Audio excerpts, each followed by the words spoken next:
This is the XNC Podcast, your Xbox newscast, featuring Colteastwood and Mag, hosting industry interviews and gaming talk live on YouTube every Monday night at 5 p.m. on the West Coast, 8 p.m. on the East Coast. For all of you listening around the world, XNC Podcast is available on demand on Spotify, Google, and Apple Podcasts. Welcome to the show. Join the chat, hit the like button, and let's get into this week's topics with the Xbox Newscast. Welcome to the XNC Podcast. I was going to say, soon to be rebranded. No, I'm just kidding. We are on episode 136. We're experiencing over here on my side some slightly chuggy internet, but we'll deal with it, I suppose. Welcome to the show. Meg, how are you? I'm doing fabulous. And you know what? Because Canada's internet is 3 times more powerful than the U.S., we have no problems up here. So you know what? If you guys want to come to the new show, it's going to be called the MNC Show. The Mag News Podcast is going to be starting next week on my channel. And, because, we have proper internet. Anyways, Colt, I'm doing wonderful. How's everybody doing? I see the chat's already rolling in quite nicely. And, we got some things to talk about this week. It's kind of funny that the thing that everybody wants to talk about is happening in 3 days. But we'll get to that later on the show. So let's get going, buddy. Yeah. I'm feeling indifferent. What a great show we had last week. And amongst all the laughs and the fun stories we told and our opinions we gave, I feel like with you, and then I had Fonz and Hargeet and Red Wolf, like it was pretty level-headed discussion. The chat was really good as well. Nobody freaked out. Nobody kicked their Xbox. Nobody made promises of negative grandeur on the cusp of the news for last week. So here we are, an entire week, like Mag said, where I was hoping Xbox would get this business update pushed out early in the week. But as they say, they tend to give bad news at the end of the week. That way people have the weekend to... That's why you get fired on Fridays. Right? Yes. Yeah, like my favorite movie, Office Space, right? They're like, we tend to find it's better to let people go on Friday. That way there's not an incident. So welcome, everybody. A lot of changes going on in the channel. A lot of... I'll just put this out up front. I didn't plan to say anything like this, but... I've been covering Xbox for about 7 or 8 years on this channel. And whenever I go to make content, I'm always like, should I cover this thing or that game or whatever? And sometimes I feel like, well, my Xbox audience might not care about this multi-plat or, like maybe my audience wouldn't care to see a video from me about Star Wars Outlaw because everybody can get that game. And so I'd like to remove that restriction from myself. Of course, these games always come to Xbox, so that's not going to change. But I think that's just one of those things, Mag, where when you make content or when you do a podcast, like we don't always just talk about Xbox here because we don't live in a vacuum. No, and it's kind of silly because I've seen that in some of not the live chat, because the live chat, everybody here rocks, because you guys are the ride or dies. It's the comments after, the ones that show up on YouTube, like after the replay, which I don't read anymore because those people are just so off, evil and toxic for the most part, not everybody. But the funny thing is they're like, hey, Meg, why don't you keep it the Xbox topic B2B? I'm like, because the entire industry doesn't revolve around Xbox for Christ's sake. You know what I mean? It's like, apparently, there are other factors out there. There's Steam, there's PlayStation, there's Nintendo, there's the Ouya, there's whatever, right? There's all these different things out there, and I'm like, you can't, I have to just stick my head like in the sand like an ostrich and just be like, Xbox. I understand the name of the show. But like when you're talking about that specific topic, other ones tend to come into play, folks. It's not an echo chamber. You want an echo chamber? Go yell at yourself in the bathroom in front of the mirror. You know what I mean? Right. While you cry yourself to sleep. I don't know, whatever you want to do. But that's not how it works, man. So like, there's no issue with you doing you do what you do you. And whoever's going to be there is going to be there. I do me. And whoever's going to be there is going to be there. There's always going to be the FU mag people. And then there's always going to be people that are just be like, hey, man, you know what? Actually, I got a lot of messages in the last week saying, you know what I love about you, Mag, is that you just tell it like it is. You don't care what anybody thinks about it. And I'm like, I don't care what anybody thinks about it. I'm obviously respectful. I'm not a jerk. But I'm saying my personal feelings are my feelings. And the things I want to cover, the things I want to talk about, I will speak about. If you don't want to hear it, go somewhere else. Like, there are male strip clubs out there. No one's forcing you to go inside them. But we do. You know what I mean? They're there. Of course we do. Obviously we do. I mean, how do you think I earned that extra money? Anyways, the point is that these things are there. Doesn't mean you have to do them. Doesn't mean you have to listen. If the movie's out there, it doesn't mean you have to watch them. You have all these choices. So, hey, Colt, you do you, dude. If it's Helldivers 2 and you want to play it, then play it like I did this weekend. How was it? Can you please talk to me about games now? Yeah, so during the show, I don't often put gameplay on, but if that's okay with you guys, we're going to have a little bit of gameplay. There's about 20 minutes or so of Helldivers, and then I'm going to get into Enshrouded, which is a game that's probably coming to Xbox and PlayStation soon, so that will be on the screen. Helldivers is the best way for me to review it with, I don't know, a couple hours, 4 or 5 matches is it's basically a pack-in game that you would get with a big campaign third-person shooter.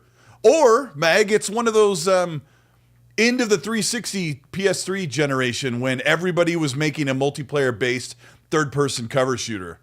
That's what Helldivers 2 is. It looks great. It feels good. Gunplay is punchy. Feels great. But in the end, you're mostly shooting stupid bugs that aren't fun to shoot even in Starfield or in Far Cry Lost on Mars DLC if you played that.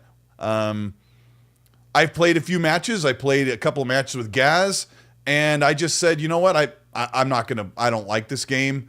I don't think it's something that I would be playing very long because they just drop you in a random location on terrorized from aliens Earth. There's also some robots you fight.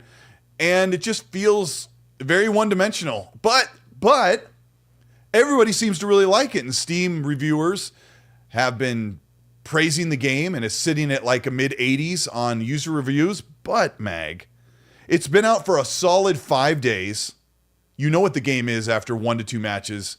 Not a single Metacritic industry professional review has dropped for Helldivers 2 5 days in. Your thoughts? That's strange. That is very strange. I understand it's doing very well. I've almost pulled the trigger, no pun intended, a couple times because up here in Canada, it's only $49.99. So I would imagine the US, it's what, like $39? Like $10 cheaper? Okay. So that's like buying Little Nightmares. You know what I mean? It's not a massive commitment. It's just a smaller commitment. But my only fear, as I'm trudging through 3 different, as I've mentioned on a few shows now, is trudging through 3 different Call of Duties right now, just because I wanted to catch up on a bunch of them. And I just don't see myself having time to get over to it. And the other thing is that I'm afraid that by the time I get the game and get into it, the community might move on to something else.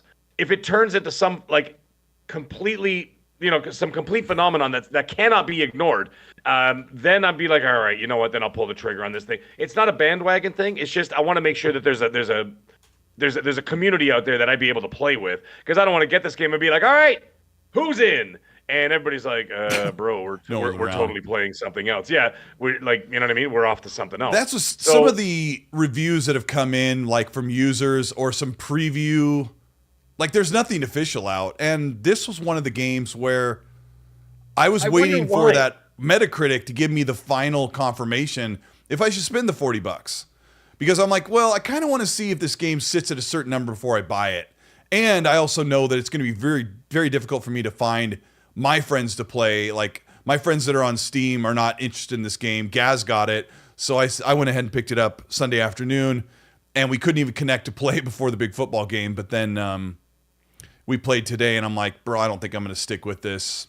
And he's like, yeah, it's cool. But it's more like Earth Defense Force than anything. It's very campy on purpose. It looks great. You're seeing it kind of fluctuate in frame rate because the internet on my side is kind of back and forth right now. But it runs great on PC. I was playing it on my Starfield controller. And I don't know. I just thought... What's that? No, I say K1 in the chat says Eurogamer gave it a 6 out of 10, so that's something. Yeah, I mean, it's kind of hard to be harsh on a game that has really sound mechanics, plays really well, but it's like how much fun factor. Like, I haven't really found myself having a lot of fun playing it. Like, you can't knock a game because it doesn't, like, make you cry. So, You know, it'd be interesting. Actually, I think it would be a great idea is after a few months, they should drop it on PS Plus. Yeah, and they the might reason have to. why is, you know what I mean? Like if the numbers start to dwindle down and like the player base is moving on to other games or whatever, and then people are having trouble finding matches, throw it on PlayStation Plus and you watch those numbers shoot through the roof again, right? So that'd be something, maybe not day and date, because that clearly worked. The not going day and date, because Steam had some great numbers, PlayStation had some great numbers with the sales of the game, and they're doing well, and they're happy. They're actually overwhelmed because it shot past their targets, right? So they said, oh, well, we had expectations around here, and they've already blown way past those expectations. So Yeah, it's doing really well. they're right. So it's doing well. So, but if the sales start dropping, and if the player base starts to drop, and engagement slows down, throw it on PlayStation Plus in the next month, and you watch it shoot through the roof again, because you're going to get all those people who are on the fence are not going to, you know what I mean? They're not going to hesitate, because if you already got PlayStation Plus, you can just download Helldivers. Now, one quick question. I know somebody mentioned before, it says, oh, it kind of reminds me of like Outriders. Does it have that vibe? No? Okay, all right. No, I'm just asking. It's a 4-player co-op. You drop in, you're in a randomized area. You have to stay within the mission boundaries. The gunplay, like I said, is really good. But there's nothing, you can't really explore. The objectives are like, go and turn on this pump, raise a flag, and get out of there for extraction. Like, we've done this, but it really has that feeling of procedurally generated content all around. I also expect at Helldivers 2, because it's sound, it looks great, and people are enjoying it for what it is in the first week, that it should score in the 80s to mid 80s, maybe even high 80s. So, and it's cool that it's $40. So I don't have these, I don't have this crazy expectation that it's supposed to be something that it's not. But after I played 5 or 6 matches, I'm like, I just don't think it's for me, and I don't think I'm going to spend much time on it. So, cool. That's cool. Maybe I'll just wait until they will, or maybe there's a possibility it'll eventually drop on PlayStation Plus. And it's not about the money. It really isn't. It's just I don't want to get it, and then all of a sudden the community just dies in like 4 or 5 days or whatever, and everybody moves on to whatever, right? To whatever the new hotness is. Well, Final Fantasy VII Rebirth, at least on the PlayStation side, would be the biggest AAA that's coming in the next sort of, release window, right? So so maybe we'll move on. So I'll just kind of keep an eye on it. But like I said, if it ends up on PlayStation Plus, I'll play it. If not, I really don't see, like, I don't have a huge PlayStation community on my side of, like, with my followers and stuff. I do. Like, I have, like, but they're all playing other stuff. Yeah. So I purposely go down and I check the list and I see what everybody's playing. And very few of them are playing Helldivers. So I was just like, all right, well, maybe I'll just wait. Yeah. And if it ends up on PS Plus, then I'll play it. But until then, on to other topics. I'll scrub. Here we go. We'll go about right here. We'll get enshrouded for the rest. We're done talking about Helldivers. Yeah, I don't know. That would be my recommendation. If you guys think it looks cool, go check it out. It's on a half-price game, basically. So where are we on topics? It is a bit crazy. Just to let you guys know what we're going to be talking about today. We're going to talk about the...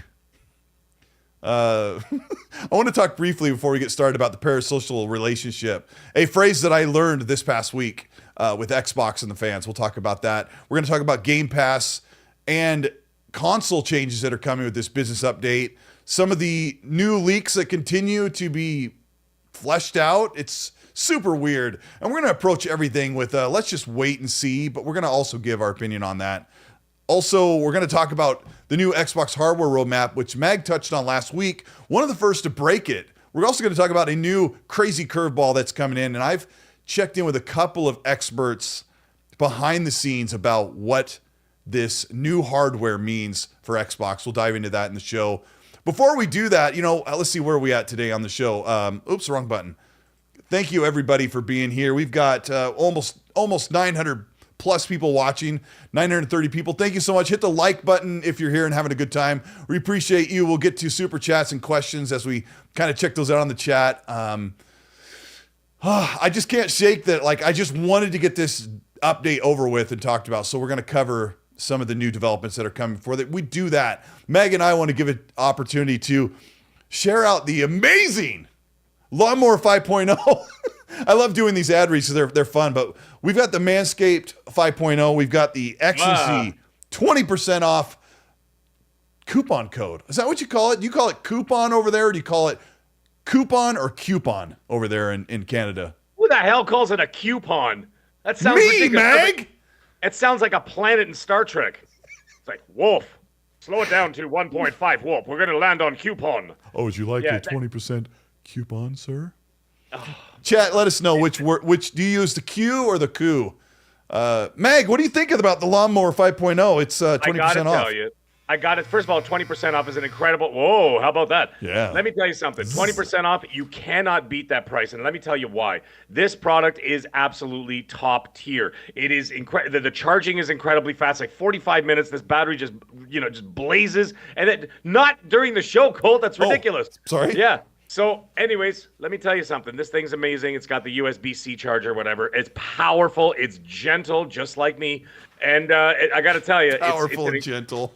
Powerful yet gentle, just like the mag. That's right. That's right, ladies. But anyways, the thing is, at the end of the day, this thing shaves beautifully. It leaves your skin silky and smooth. It's wonderful. And let me tell you something. There's no fear of Manscaped ever going third party. That's right. They're going to be a first party product with exclusives like the Lawnmower 5.0, and of course all the other different balms and shampoos and creams and conditioners that you could buy for your body, your balls, your head, your face, your crotch, your everything. Manscaped. That's right. Tell them the code in order to get that 20% off discount there, Colt. It's just XNC, which is also the name of this podcast. Hit the like button if you're here. Let's talk about the news, Mag. Let's get into the news, baby. We are going to talk about, this is kind of a funny one. Apparently there's been complaints about Xbox's parasocial relationship, and I had to ask somebody, I'm like, I've never heard of that before. I think I know what it means, but I've never heard it used in life. But I'm sure you know what it means, right, Mag? What, like coupon? Sorry. Yeah. The parasocial relationship that Xbox has with their fans. Xbox being a platform that constantly reaches out or replies on social media, plays games with some of their fans, meets up with them at FanFest, takes pictures with them. Apparently this is a major, major problem with people who aren't loving the Xbox platform.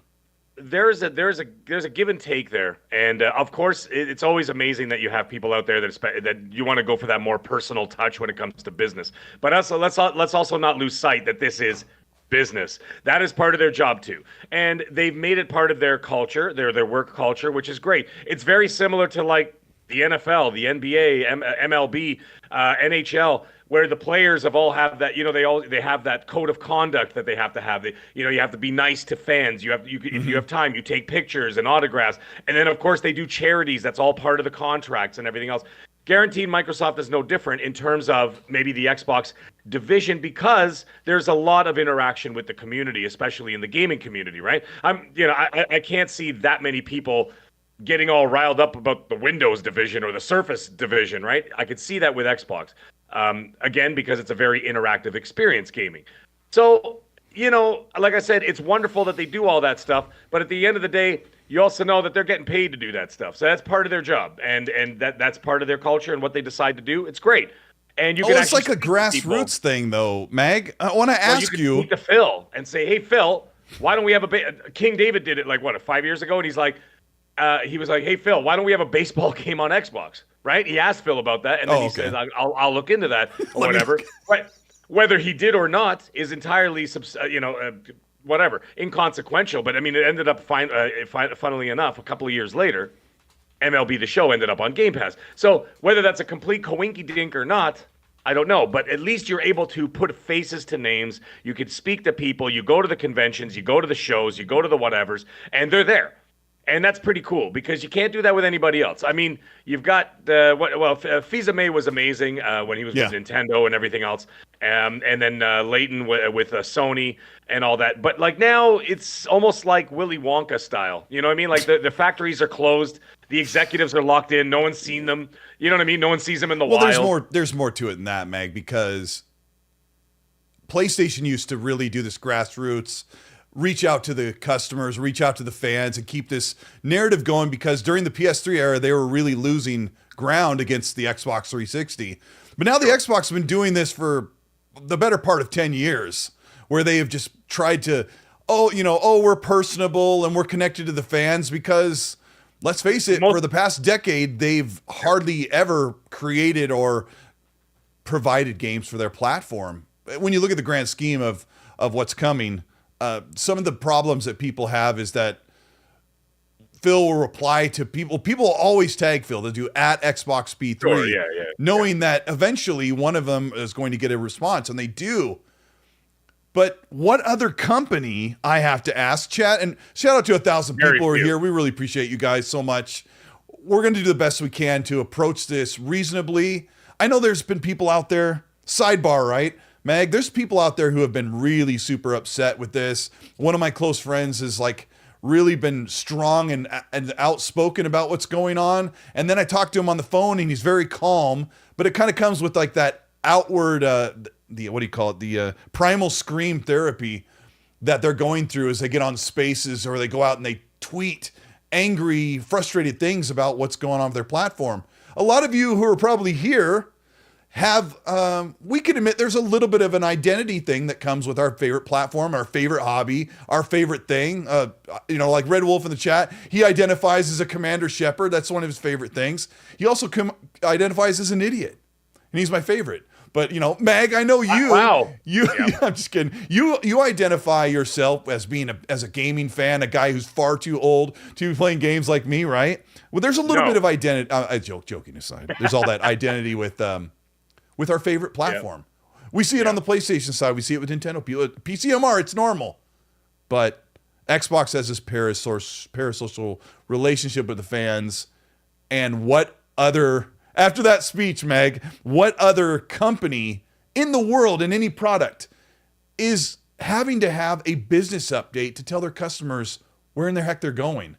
You see, this is now that's where there's a bit of a fine line here where I think some people, not everybody freaked out, but some people freaked out and whatever else. And I think a lot of that has to do with, I think that some people feel that the executives are their friends. And I keep telling them over and over, I'm like, just because they talk to you. Like, I've even had a personal interaction with Phil, not in person, over email, but that was years ago, about a charity stream that was going on or whatever, right? And I'm not going to say anything beyond that because that was just a private little conversation. And he got back to me. I couldn't believe it. Did he call you handsome? Obviously he called me handsome. Why wouldn't he? And I was at the gym at the time when he messaged me. So anyway, the point is that, yes, they're all there, but I don't make any qualms or any any disillusions that these people are my friends. They're not my friends. This is their job. That's their business. It's like what I do in my job. Yes, I have a very a very personal relationship with a lot of, I shouldn't say that like that, but I have relationships with all the people that not only that I work with, and a rapport with also the people that I deal business with, and I'm approachable and they know that I'm approachable. Doesn't mean I'm their friends. Doesn't mean I'm going to call them on the weekends. Doesn't mean I'm going to do that, because the minute I step out of that building, I don't think about it anymore, right? So, you know what I mean? So there is that. So the problem is, I think a lot of people got really emotional about it because they really think that they have a connection with these people. And I'm like, guys, please don't fool yourselves. You don't have a personal connection to these people or the brand or anything. At the end of the day, it's a product the same as like going to the grocery store and buying a grapefruit. It's just money. It's just, you know what I mean? Like, you go, like, people freak out because they. Well, I mean, I don't know. Come on, a grapefruit is like 37 cents a pound or whatever, and these consoles we've spent. I'm just saying, I understand the spending of the money, but I've also spent like hundreds of thousands of dollars on cars for 25 years. You hear me crying because like one of the companies changes the model or they change their business practice? No, I'll just go get another car. You know what I mean? Like it's all relative in terms of money. I'm not talking about the money aspect. I'm talking about how this all like people are taking a little bit too personal when it comes to the it's a product. And these people make that product and sell it. That's it. Beyond that, these decisions are yours personally. Sorry, go ahead. Yes, you in the front row. You without the glasses in the front row with the Manscaped. Manscaped, 20% off XNC. You with the Manscaped chest. Thank you. A long-time listener, first-time caller. Excellent. Frizzle in the chat, who's a channel member, he said that I freaked out in my video about the third-party thing on Monday. And I said, no, not in the slightest. I'll explain that in a second. He goes, yeah, but you added to the panic. I'm like, no. I hope that you guys got a chance to watch that video that I dropped like in the afternoon before we went live last week. What an epic week of everybody in their feelings. That video was 12 and a half minutes long, and I was very, very measured because, Frizzle, I freaked out with my friends like Rand, Mag, Gaz, behind the scenes. Like we got on the phone, I was like, oh my gosh, I'm so scared right now. Not really, but I mean, we vented our frustrations on the phone. We all did. We're like, we kind of approached it like this, man, if they're going to put like Starfield, which we'll get into those things in a minute, if they're going to start putting all their games on, like, what does this mean? Like, what does this mean for my channel and my side job as YouTube? What does this mean for the fans that I hang out with? What does this mean for the platform? What does this mean for the games I own, blah, blah, blah. But when I made that video, I was very measured and I didn't get upset. And when we were on the podcast, Mag, I said, I think we did a pretty good job. We made jokes here or there. I think, I also put out a little video that I think it was on the Saturday night, Sunday night. I can't remember which one it was. Was it Sunday night? And I talked about it. Got a lot of traffic, a lot of people checking it out. And what I ended up talking about, I'm just like, listen, guys, it's not that bad. At the end of the day, they're going to make whatever business decisions that they want and this and that, whatever. And that's fine. Whatever the direction they go into is entirely up to them. You don't run the business. You don't own it. You're not part of it. And of course, let's not forget, you're also I know it sucks, but you're also a small minority of people that really make a lot of noise, but are not going to make a lot of change. Unless, of course, you vote with your wallet. But that's a whole other story. But the thing is, what I said, at the end of the day, your product's not going anywhere. Your digital library is not going anywhere. Your console's not going anywhere. We already know as a fact that there's another generation of consoles coming. And I said it like, I've been saying it forever. And then, of course, Phil said it after you said that. Right. Yeah, and he confirmed it. He confirmed exactly what we'd all already knew. So everybody, I just said, guys, it's not that big of a deal. Just relax. It's all good. Everything will be fine. But thank you, Meg.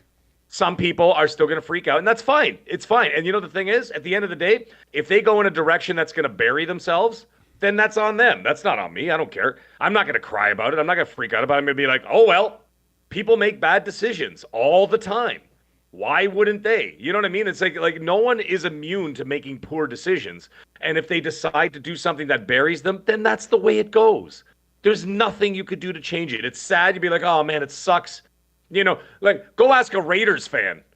Okay, go ask a Raiders fan. They go from L.A. to Oakland to Las Vegas. The next thing you know, they're going to be in Guadalajara. They're going to be in Argentina next. You know what I mean? Like, give me a break. Like, things happen, and they happen, and that's just the way it's going to be. What are you going to do? Yeah, Nothing. and just enjoy really what you got because you'll have it.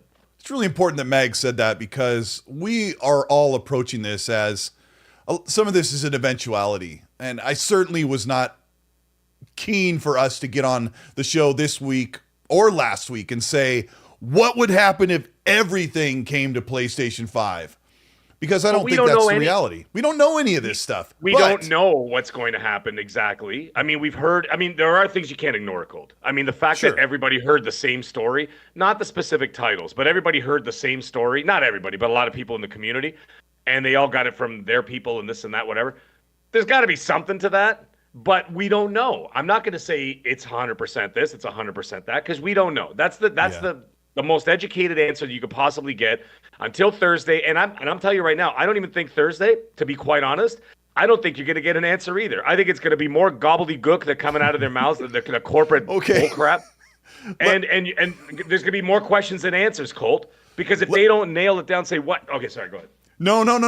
I'm just riding on the back, just piggyback with you on that because I want to talk about that in just a moment because I think Mag and I are on the same page without even discussing that pre-show that I think there will be more questions and answers. And Microsoft or Xbox, well, let's say Matt Booty, Sarah Bond, and Phil Spencer cannot say case-by-case basis any longer. That cannot be a word. Before we get into that, I'm going to grab a couple of supers that start off the show. Bionic Wolf, who's been a channel member for 5 months, says, Phil and company better be very direct and clear, even though I expect chaos. Bionic Wolf is so keyed in. And we'll get into that. Face 23, Brooklyn, New York. Thank you so much for the $2 super chat. He says, Helldivers 2 is Starship Troopers. And he's so right. It is. It's campy like that on purpose. And it totally gives you that vibe. The Longhouse Gaming Podcast. Thank you for the super chat. He says, just wanted to say, what's Gucci?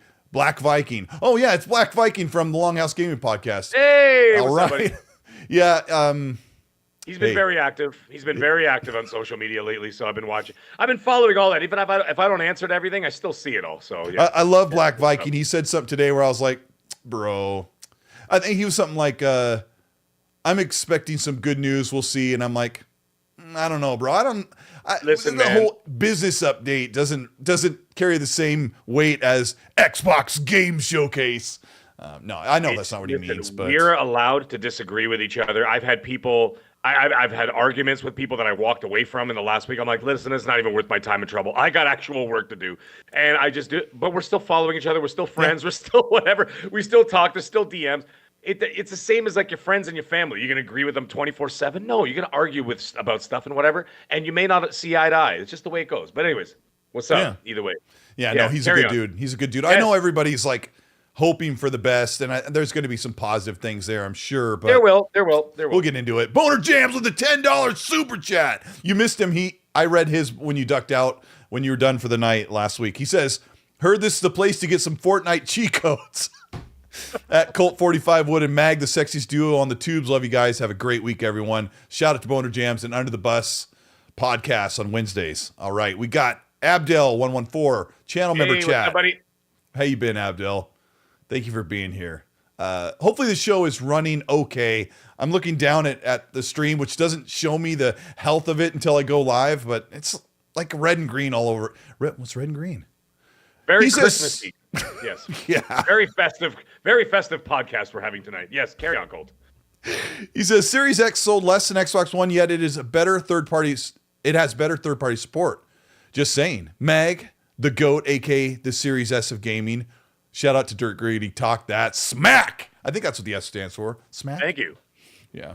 Appreciate that. Yes. Quick gameplay. Thank you so much for the Canadian 5. He says, breaking news. Manscaped purchased by Microsoft. Going third party. Never. It'll always be exclusive. No. It'll always be exclusive to your crotch. Yes. Carry on, Cole. To you and yours, right? That's correct. To you and yours. Sith Lord, our good friend. Sith Lord, baby. Sith Lord with 15 months of just being nice all the time. He says, Colt Mag, the Daytona 500 is Sunday. Can't wait. Thursday's busy. Nintendo also has an event on Thursday, I think. That's correct. Xbox NASCAR Olive announcement should make Friday morning even more interesting. Hey, that's true. Shout out to Tom Warren in the chat. He waved. I'd love to have Tom Warren on, but I'm like, I'd have to do the show at like 2 PM, and we start at 5 over here on the West Coast. Right. Good evening, Tom. We're just or good morning in his case. Good morning. Yes. No, well, I don't call it morning till the sun's up. I don't care what people say. But he's up late. He's probably laying in his bed going, "Oh, let's see if the world's ready to burn." Yeah, he's been a good guy. He's messaged me a little bit. I want to get him on the show. Yeah, he's such a good dude. Shout out to Tom Warren. Also, I'm sure Tom's like, reporting the news, reporting what I'm hearing, reporting the leaks, and then people are like, yeah, people are terrible. That's what I was talking about last week, and the last couple of weeks, and actually even before that, when there's talking about the Game Awards and everything else, and all the leaks that I heard about there, and I just report a couple things. I'm like, listen, this is what I heard, this is what crossed my plate, whatever, and then people report on it, which is fine. Obviously, I have no issues with that. But then the comments, oh my God, he's a liar. You lied. He's a scumbag. He gonna get cooked this week. And I'm like, what is wrong with you? Jesus Christ, everybody guys. thinks they're in the WWE. Oh, hold on. I just got a text from someone. Oh, he's a trust me bro source. That's my favorite one. Mag source, trust me bro. And I'm like, no, but okay, sure, no problem. Whatever you believe. Bro, yeah. I just got a text from someone. Yeah, what does Phil want? No, I'm just joking. Yeah, everyone was so... I'm trying to figure out if I should apologize for completely comically overreacting to a text I got while Red and Fonz were on the show. Like, it was a total whatever. You guys know. I think anybody who's not looking to like go on a witch hunt knew that I was completely overreacting with a text that literally said, "Don't believe everything you read. Next week will be better." I mean, going into the show, right? When we started the show last week, we were like, all right, because Sunday before it was like blowing up. Yeah, I'm sorry, the stream keeps crashing, guys. We lost 700 people. I would restart my router, but last time it didn't matter, so it didn't do anything. What was I going to say? Oh yeah, we started the show last week. Like, they're talking about putting Starfield and Indiana Jones on PlayStation this year. Like, this is like a big deal. This is not good for diehard Xbox fans. And then to hear a message say next week will be better, I thought, oh, that's pretty hopeful. And then I go, and everyone just made it a meme. But hey, oh well, you knew that was coming. By the way, Evan in the chat, funniest thing made me laugh. He's when the stream dropped, he goes, dropped again, just like Xbox exclusivity. Bro, it's the truth. It's the truth. I love it. Evan, you win the comment of the night so far. By the way, someone's got to up the game here. Come on, let's see if we can get anybody to compete with that line. Carry on, Colt. Yeah, I woke up with my surprise face like everywhere. But hey, fame. It's the best.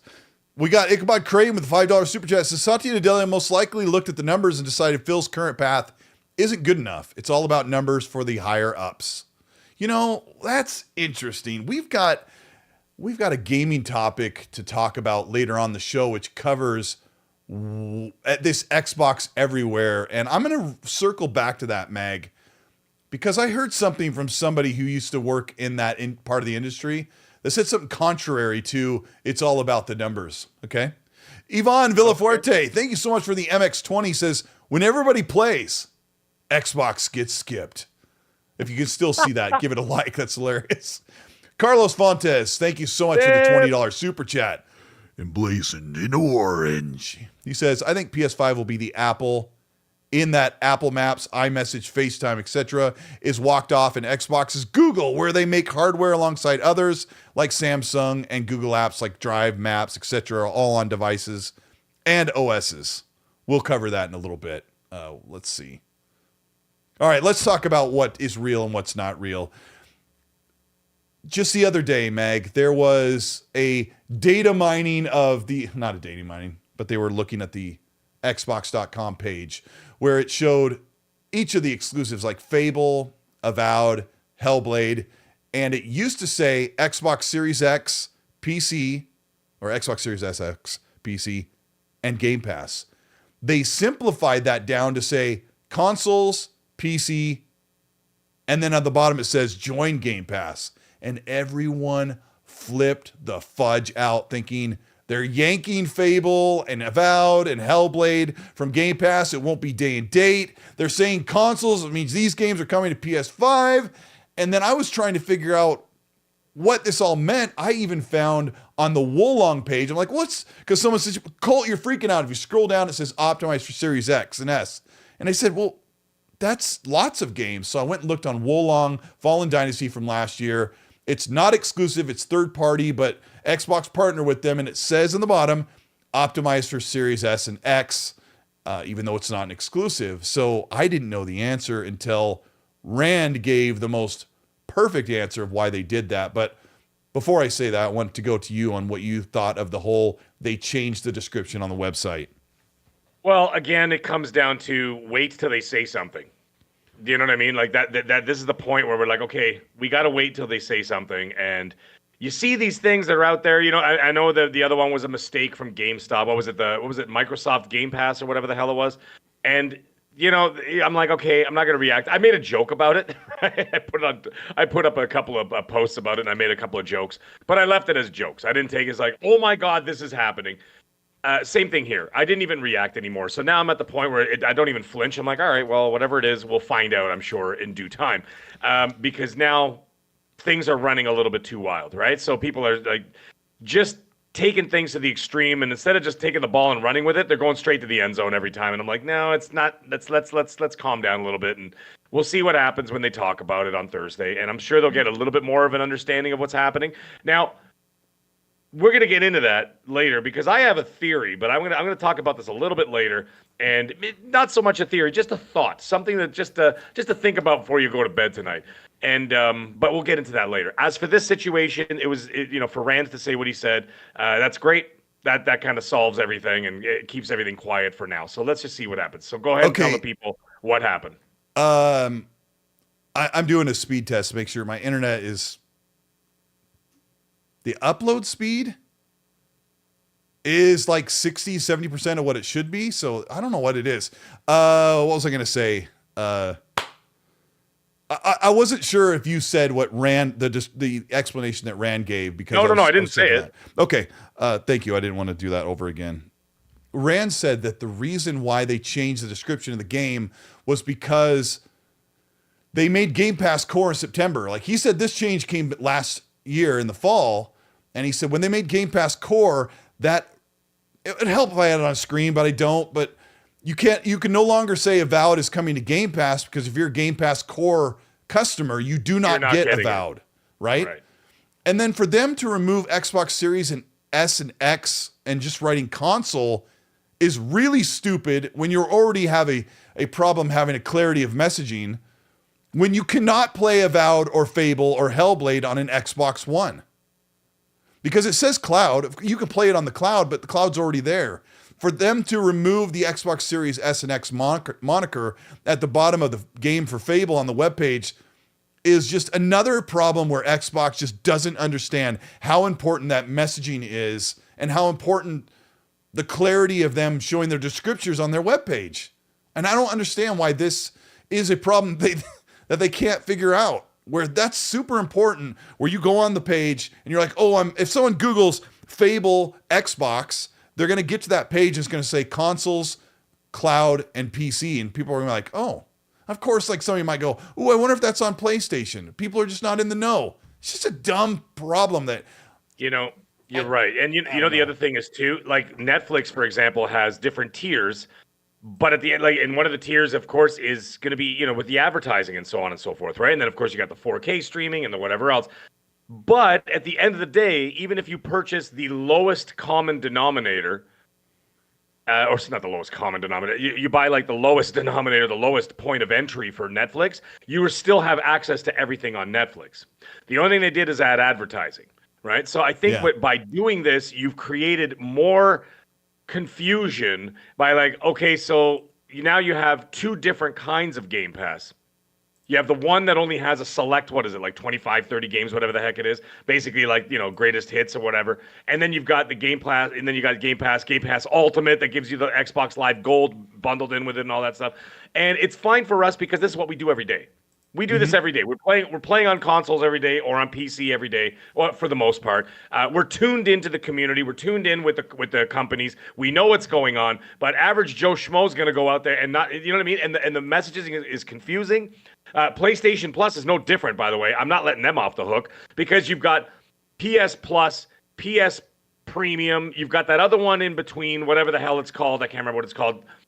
Select PS Selection or whatever, and they offer different games on their different tiers as well. And you're like, oh, great, this game is on PS Plus. Oh no, wait, I need the premium to be able to do that, or to play the demo of whatever, right? Final Fantasy VII Rebirth or this and that, and it's very, very confusing. Yeah. And it gets to this point where like, which one am I subscribed to? And they basically are kind of angling. I understand what they're doing, and it's kind of scummy, but it's corporations. What do you expect from all of them? They're all the same, and Microsoft is no different. They're angling you to pay the highest price to keep it simple so that you don't have to think about Xbox Live Gold. You don't have to think about the lower tier where you only get 25 select games. You get, at least with Ultimate, you get gold, every single game, access to everything. You don't have to worry about it. And that's what they're doing. They do it because they want you to pay more. Right? And then they make the lower ones more confusing, and you're like, what am I getting with this? What am I getting with that? And I know some people in the chat might be like, oh, what is he talking about? It's easy. It's not easy for everybody. That's what I'm trying to say. We are tuned in. A lot of people are not. They just want to get a product, turn it on, and it works. That's all they want, right? And so by doing this, they're just adding more confusion. It's stupid. Yeah. It's stupid. It's just more confusion. Yeah, it was one of those, it just adds to the panic that people have where they're looking for every clue possible. I wasn't even going that route, brother. I wasn't even going down that road. Sorry, I did first thing in the morning when I saw it, because we're looking for any possible change that Xbox is making, because they just have not been clear. And I know people might be upset. Why are we complaining about this stuff? I want to make it very clear that I want to continue to ask for better from Xbox and their messaging and their direction towards the fans. And if it means that they need to stop this, case-by-case basis and then never bring it up again, tell the courts one thing and then tell us something else. And we're asking for better. And I hope that message loud and clear when they have this event on Thursday. We're hearing that the Starfield on PS5 report was false. Nate the Hate was pretty sure for quite a while. I talked to him behind the scenes about other games going, and he wouldn't speak up about it because he doesn't like to speak up about things until he gets it from a really trusted person. And when the Starfield thing came out, he's like, okay, I can finally talk about it. I trust this person. I think it is. Now we're finding out that Starfield won't come out on PS5 this year. But then today, this all happens over like the past 5 days where everyone's like, just wait until you get the actual confirmation. Today, now we have Tom Warren reporting on other games are in consideration. And this really might be where Xbox said, look, here's our contingency plan. We are going to work out this whole suite of ABK, Bethesda, and Xbox Studios for the next fiscal year. But by the end, if we don't hit a certain metric on Game Pass and sales, contingency plan will go into effect. Well, we'll start getting ready to port PlayStation versions of games of our first-party studios. I talked to someone that says they believe that Hellblade 2's port already exists for PS5. I think it's bullcrap, but they think that's what's happening. So apparently right now it's Hi-Fi Rush, Pentiment, and Sea of Thieves. But we also heard, Mag, did you hear what the other game was that was kind of smaller? No. You didn't? No, I did not actually. The 10-year-old Killer Instinct game that's been remastered and enhanced a couple times. Oh yeah, okay, yeah. Sorry. I didn't realize you were referring to. Yeah, I thought it was something new. Yeah, and I haven't heard anything concrete on Sea of Thieves or Killer Instinct, but I will tell you, Mag, if you care, I would not expect any of these selections of games that eventually go to other platforms to make any sort of sense or follow any true criteria that we as fans of gaming would consider to be categorical. There you go. Yeah. None of this bothers me at all. I'm not bothered by any of this. I don't think it's going to doom anything. And if people are going to stay in the ecosystem, they'll stay in the ecosystem. No one's leaving Xbox because Sea of Thieves is going to be somewhere else. And this is assuming that we don't even know what kind of an adoption rate those specific games are going to get on those consoles. Maybe PlayStation players don't want to play them. They might play Hi-Fi Rush, be like, all right, but you're also going to be paying for these games. Full price. I don't know if it's 70, but it might be like 40, 50, whatever. It might be something closer to like a Helldivers 2 price. That makes a lot of sense because they are older games. So they might do something like that. Maybe that'll get a lot of more traffic. But at the end of the day, it doesn't affect me at all. So whatever ends up going over there, whatever doesn't go over there, it doesn't really make a difference to me. The only thing that it'll make a difference is if there's like a widespread sort of exodus from the platform, then you're like, okay, well, that clearly affected things. But why would you? Yeah. Why would you leave? Hey, I don't understand. Speaking of leaving, Meg, yeah. I'm going to try restarting OBS and see what happens. I don't know what that does, but we're going to try it. Everybody's freaking out. It's dropped like at least 8 times. Yeah, to be honest with you guys, while I'm looking at this red meter at the bottom of the screen, it's hard for me to enjoy doing the show for you guys here with Mag. It's actually very distracting. I've been distracted the whole stream. My internet's fine. I'm at full everything. So I don't know what this does. I'm going to close OBS and open it up, and I'm assuming it's going to give me a button to go live again and choose the current podcast. So yeah, it just ended again. So let's get out of this. After these messages, we'll be right back. That's right. It says OBS currently active. All streams recordings will be shut down. Are you sure? Right. Hi. It's just me. Oh, look at it. It's still red. Wonderful. Okay, Mag's rebooting his computer. We'll be right back. I'm going to try this again. Let's see. Okay, well, I'm back. And Mag's coming back soon after. Oh my gosh, it was green and then it went yellow. This is all. I think we'll be okay. I can't do anything else. Thank you for being here if you came back. I appreciate it. I checked my internet and I was getting like most of the upload speed that I'm supposed to. So maybe it was a mix of everything. Hey, I worked this PC to death, so maybe that's what it was. Let me make sure that we're back on. Yep, we are back. Okay, good. Thank you guys for coming back. I appreciate it. Jeez. All right. We'll back. As soon as I hear Mag join, I'll be back on with him, and hopefully the show will go on. Where was I? I got to open up everything. I did a full restart of the entire system. And hey, while we're here, we're waiting. I got to give a shout out to the Patreons and channel members: KY Bob, Assassin Lupa, Jazzy Newt Box, Ricky Falon, Hargeet Chani, Jason Lewan, Lord Cinerator, Williams Riggs, Farscape, Matt Hughes, Zimic, Happy Bomb, Dextron, Matt Burns, William Lanza, Yodani Kizada, Robert Jackson, V Simcoe, Assassin Poochie Dub, Raiden Blade Perspective, Raiden Blade, Acute Perspective, Risking for the Biscuit, True 77, Micah Ford, Red Saurus, Attitude Deer, Pen Pineapple Pen, Trell Roberts, Darsenji, Meat Puppet, Red Wolf, Alan Adeltry, Gamer by Choice, Jedi Golan, Rippin' 1, Highlander 01, Techno Caveman, Fire 71, That Blue Number, Kung Fu Hot Dog Nose Shatter, Shooter 2853, Tex Made, VMAC, Cliptos, B Martin, Sith Lord, Good Old Collingwood, Lawrence Davenport, Dead Time, KJ Wars, Dusty Patterson, Wave Morton, and Lord Starkiller, X Series X01. There we go. I got everything. Now let me make sure that everything is good. Yes, we are. I will wait for Mag to get back in here, and he should be on in a moment. What were we talking about before the internet completely crapped? There's the stream. Let's going, and it's gone. Oh, come on now. That should be good. I think I was talking about how, I don't even remember, but we were talking about the website changing. So there's Mag. Let me bring him on with a couple of clicks. Get rid of this, go over here, go to this. Go, there it is. Mag, we're back. And I think everything is better. I guess. Yeah, I still got full everything. So there's no issue on my end. Yeah. Like I said, I don't even remember what I just wanted to do it anyway. We're just talking about how, I don't know, Xbox has no games. I don't know, whatever. We've got J Dread in the chat who says Xbox needs quick resume. The XNC podcast needs quick resume. Absolutely. Hey, it sort of does. And I don't really know how all this stuff works, but it does allow me to resume where we left off. Let me grab a couple supers as we get back into where we were. Highlander001, thank you so much for gifting five channel memberships. Welcome to early access. I'll probably be putting up a video this week.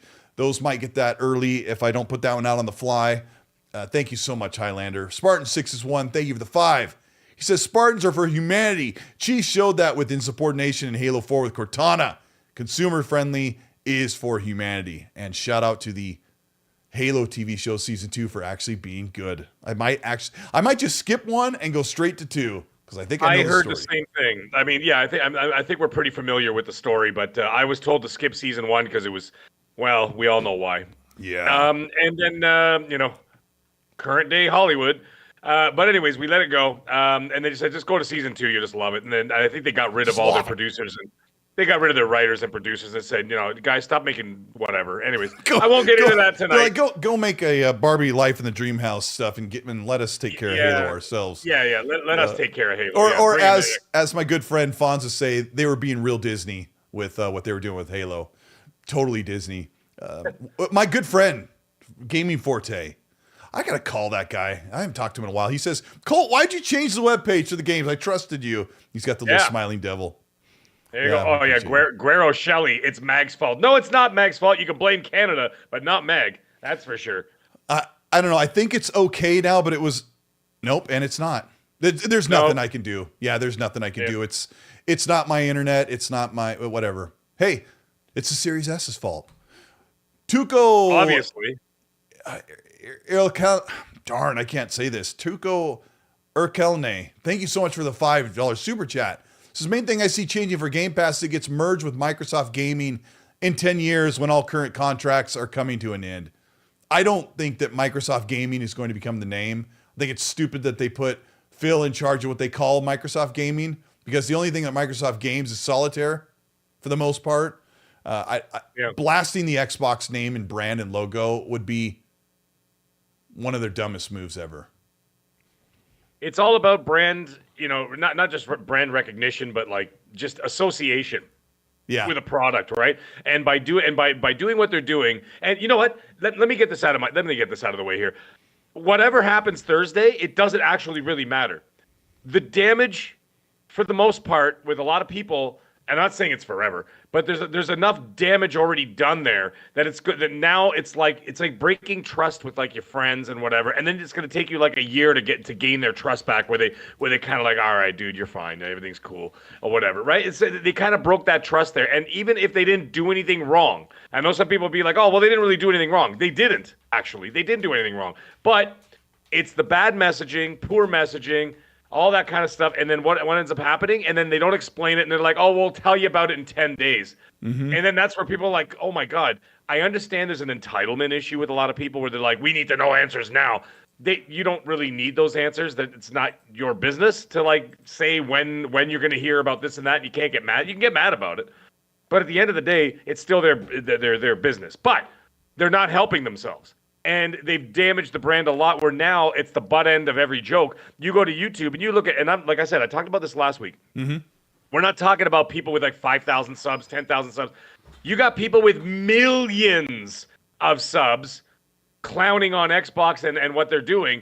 You've now put out that 2013 Xbox One narrative has come right back to the forefront. And now it doesn't matter what you do. You could walk on water. You could change water into wine. You could do all these things. And the thing is, that stink has followed you again. Mm-hmm. And it's because of there's too many people, too many chefs in the kitchen. Corporations are infamous for doing that. And that's why when I do what I do in my real life, is that I directly speak to everybody about exactly how things are going to go, what's going to happen, and this and that, and I do not let anybody else interfere. No bureaucracy, no bull crap, no other regional this and that. And I don't give a crap what your title is. Take your stupid name tag off. I don't care. This is how it's going to go. And that's the way it's going to go. And you know what? I've been doing it for decades, and nobody argues with me. Because they know that what I do is successful. There's too many people making too many decisions. Yep. You got Microsoft. I think there's a civil war going on between Microsoft and Xbox. I 100% know that there's a civil war going on between Microsoft and Xbox, because Microsoft is looking at the money, Xbox is looking at the brand. And because of that, the brand is now damaged. And that's a massive problem. And that's a problem that I don't think they're going to be able to solve this generation. And they may not even be able to solve it next generation by that time. Because like I said, you got people out there smack talking. I'd be swearing so much more. But it's just, you know what I mean? It's just, hey, if I worked at Xbox Division, I would be worried about my job, the security, the longevity of the brand, with the way that I'll change it to we think that there's an infighting between what Microsoft wants and what Xbox 100%. Wants, which is weird because 100%. Just 2 weeks ago or a week ago, they announced that Xbox Gaming was number 3 in the Microsoft corporation. It's a number 3 business revenue stream, and why are you rocking the boat? And as a fan, it's not enough. I should be asking, and we all should be asking for them to not even consider their contingency plan or plan B. But they're not going to. Colt, this was whatever's gonna happen was gonna happen anyway. And you know what? We should have tipped everybody off. By the way, it should have been the fact that when they literally said that this meeting was gonna happen anyway, this talk, this announcement, this whatever was gonna happen at the end of the month. That means that their plans were never gonna change. They just moved it up because people found out early about the possibilities of certain things. Right. So that means this was always the plan. This was always going to be the situation. So whatever we hear is exactly what they were going to do anyway. Okay. They're not going to change it. I'm gonna take the soapbox for a moment, Mag, because sure. Go. Some people are like that we're being over dramatic, and of course you are completely allowed to be impassioned on whichever side you are about a major. This is one of the biggest changes in the games industry. This is bigger than them posturing to buy ABK. This is a big deal if Xbox is going to plan to put some of their tentpole titles on the competing platform, which is just a small piece of the puzzle in the grand scheme of gaming. So it's a big deal. Now, I also want to take this from my other approach. And my other approach 100% is, what do you lose as an Xbox fan if they go more third party? Let's not pretend like every game is going. Let's just talk about a lot of big games are no longer exclusive to Xbox. As an Xbox customer and a fan, what do you lose in the end? And I think for the most part, you lose the ability to win in a list war or bragging rights about the exclusives that you have on your platform. The weird thing is, already You already have your games, your favorite games, whether they be the Fable franchise, Gears, Forza, Halo, Sea of Thieves. These franchises are already everywhere. Almost everyone can play. I've got that graphic I built where it shows the 5 Xbox consoles. You got the laptop, you've got the PC, you've got the smart TV with integrated gaming, you've got cloud, you've got handhelds that almost fully support Game Pass and those exclusives. Xbox is everywhere but a PlayStation 5 right now. And this Xbox Everywhere initiative is where Xbox wants to go. You really have to, what are you going to lose? Like, it's not an overreaction if you can just stop and say, I'm still going to get these games. Now, where it does get really dicey is if Xbox comes into this business update saying we're making a wholesale change to Game Pass. We're going to move all of the first party big day and date exclusives to Xbox Games Pass Ultimate, which is nearly, $18 a month. Or even worse, the rumor that what if they just say, look, we can't do this anymore. And some of those people were right. They really weren't sustainable. And they yank those first party games, the meat and potatoes of Game Pass, away. Then you have a right to overreact about the rumor or the news as it is. That's my biggest fear. If I'm going to have any fear for what's going on Thursday, is that Xbox will start yanking stuff from their promise of AAA games in Game Pass or putting their exclusives there. That's worth, raising your voice a little bit about and being constructive. Like Mag was doing. Mag was on a great soapbox. People are like, facts, Mag's on fire right now. He has every right to feel that way as a customer. Once they start doing things, yanking exclusives away from you doesn't affect your value price or your value proposition of owning an Xbox. But saying you're going to take them away from Game Pass starts to get into that realm. Well said, Colt. The thing is, something else I wanted to mention, for everybody just to think about, is that if they weren't going to now that we've established that this it's not a presentation, it's a three-way talk. It's like a podcast of sorts. It's a discussion about where they're going with the future and each person's department there between Matt Booty and Sarah Bond and of course Phil Spencer, right? So they're going to be talking about what they're doing, and that was going to happen anyways. Right? So we've established that was going to happen, and therefore you have to deduct that if it was going to happen anyway, if it was going to remain status quo the way that it is now, why even talk at all? So they've basically given themselves away. Yeah. They've given themselves away. Who cares if they're going to keep everything exactly the same? Why would they sit down and say, so, bro, what are we doing for the future? Same old thing we were doing last year. Okay, cool. So what are you doing? You don't bring on the three-headed Hydra of Xbox to say, hey, you know that stuff we've been doing? Yeah, tomorrow. We're gonna keep doing the same thing. So you know what I mean? Like, it's literally like they've given it away that if the fact that they're doing this means that they're changing something. They're going to change something somewhat, maybe not dramatically, but maybe they'll just give it, tell you kind of a little bit of it, and then slowly start to shove the rest into it over the next 6 months to 8 months to 10 months to 12 months, so it's more palatable for customers. And then they don't realize that they're basically changing the face of the company or changing the way that they do business. And all of a sudden, you don't notice that they do that all the time. They call it drip feeding information so people don't freak out. Yeah, you know what I mean? And then, but like I said, once again, if anybody thinks I'm wrong, let me pose the question. If you think it was going to be status quo and it was going to stay exactly how they do business, why even have a meeting at all?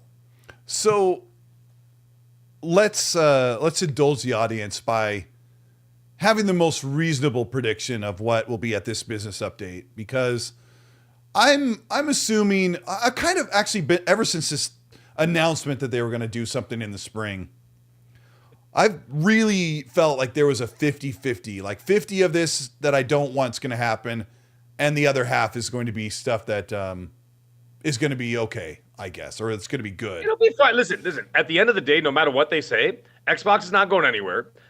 I'm going to talk to the camera. Your Xbox is not going anywhere. Your games are not going anywhere. Microsoft is not going away. As long as Microsoft is a company that's going to survive and be there for however long or whatever, being the richest company in the world, at least, from a net worth point of view, is that your product will remain there. Yeah. Now, I do understand that there are valid arguments that people are fearful about the all digital access and whatever else. And that is a problem. And I'll tell you why. Look at that situation that happened last week with Sony. I think we talked about this last week briefly about Sony and the Crunchyroll situation or whatever. Mm-hmm. And then, and then like, oh yeah, by the way, all those movies you bought, you no longer have access to them. Like that to me, I mean, I'm not a lawyer. I deal with a lot of lawyers, but I mean, that sounds like theft to me.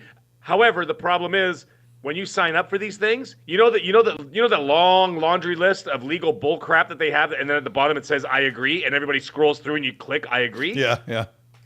All that stuff is in there. Okay, when you go and load up a new Call of Duty and it scrolls 19 pages of bull crap down the thing, and you're just going, "Oh my god, just get to I agree." All that stuff is covered in the I agree part. So therefore, they can take those things away from you and whatever else, right? That could be an eventuality, but I don't think that's the case. Physical or not, yeah. Physical or not. Like I said, Microsoft is not going to go anywhere, and therefore, if they're not going anywhere, your product's not going anywhere. I mean, I was told that Xbox isn't going anywhere. So the concept of the Xbox brand or the Xbox logo or the Xbox name is no, they're not going anywhere. That's not happening. And people are asking in the chat, what about my digital library? The only way that your digital library is in jeopardy with Xbox going more multi-platform is if Xbox doesn't make a console anymore, or they yank them and pull the plug. But that's never going to happen. Phil had to tell his. Sorry, I have to say this. I was going to say, even if they go ahead, say it. That Phil told his employees that were super concerned during the media crap storm, we're still going to make Xbox hardware and consoles. Okay. Like he had to say that, and it's so stupid that they have to be in that situation, but they've put themselves there. Go ahead. Sorry. No, not at all. The only thing I was going to say is that even if, in the absolute worst case scenario, that they just decided 10 years from now, forget it, Xbox is done forever, we're walking away from it. As long as Microsoft is there, I would have to imagine that and there's still going to be a third-party publisher. I would have to imagine that your digital library is still safe because it'll still have all the servers up and running, everything. The infrastructure will all still be there, and it'll still operate. The only difference is that you're not going to be getting a console. That is a theoretical, absolute worst case scenario. That's all I'm saying. Don't forget, there's still going to be a third party publisher. Look what they own. Okay, let's get into the most exciting part of the entire show, and this is the craziest rumor. E. Smith goes, "Why are you guys stirring the pot?" I really hope that us talking about this is not stirring the pot. We're actually doing the opposite. We're literally telling you that everything is fine. It's going to be the same thing. They may do changes to business. I really do believe, even as me, that we are going to lose a bit of bragging rights. That's about it. I'll tell you again, there will be games going to PlayStation 5, and they won't make sense. Like, you can't look at a list of 15 games coming for Xbox and go, okay, these are the ones that are going to stay. I just have a feeling that criteria is not going to work. There's going to be an aspect. I'm not even going to get into it because. Sorry, man. No. I was just going to say that the problem is, if it's not clear and concise the way that they operate and everything else, is that there's going to be an asterisk on every single thing they say, and that's a problem in messaging yet again, where people are going to say, "Wow, that looked amazing." Is it coming to PlayStation? Yeah. Hey, you know what I mean? 9lives210 or 9lives210 in the chat says, "Guys, don't fall for the PR BS on Thursday." Meg and I have already heard that. I'm going to move on from this by saying this, Meg, because we could just drag it on and through the mud for a long time. That we heard that it's a bunch of infomercial. You expect a lot of buzzwords, a lot of new catchphrases, hearing the name Xbox everywhere, hearing things like we're expanding the brand and making it bigger. But in the end, there's going to be changes that we're going to have to deal with that most of us won't like. Let's talk about why Xbox everywhere could be incredibly exciting, but I'm not quite sure if it's plausible.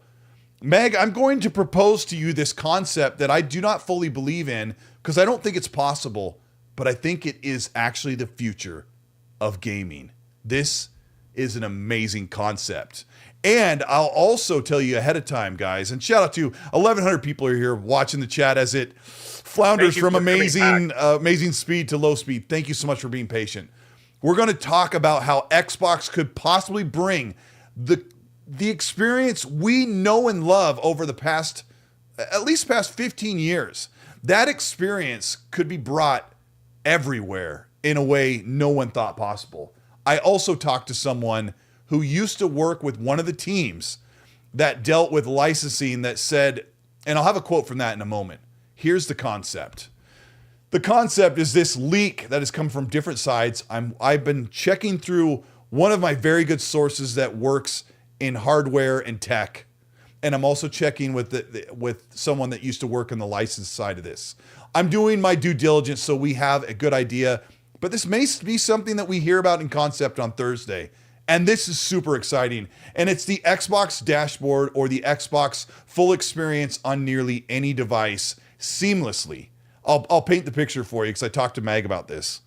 Imagine your PC you own now, your future PC, your ROG Ally, your Lenovo Handheld, your Steam Deck, your laptop, launching the Xbox app, not as you know it, which sucks, by the way, launching the Xbox dashboard as you know it on your console. Like actually launching that app and it pops up and your dashboard is there that was just on your Xbox Series X 5 minutes ago. Your friends, your games, all the games you own, your saves. It's your Xbox console experience right there. Here's the other kicker that people are saying. They're saying that it's possible that Xbox is partnering with third-party hardware developers to make a PC console hybrid machine, something that's maybe $700 or $800 that has the power of a PC but the ease of like a Steam box or an Alienware box, something that was kind of popular about 12 years ago but didn't take off.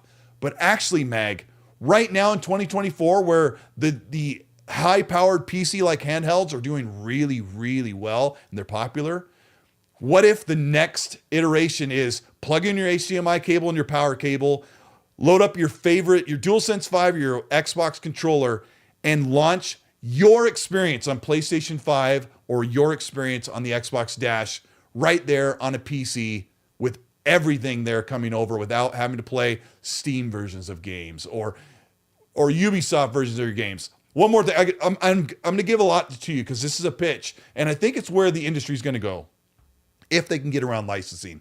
Imagine you load up Assassin's Creed Odyssey, a game that came out in 2018. It's your game that you played on Xbox on this PC or on your ROG Ally. It's your save. It's everything. Your Xbox achievement pops up because it's running the kernel, the actual hypervisor virtual machine of the Xbox dashboard.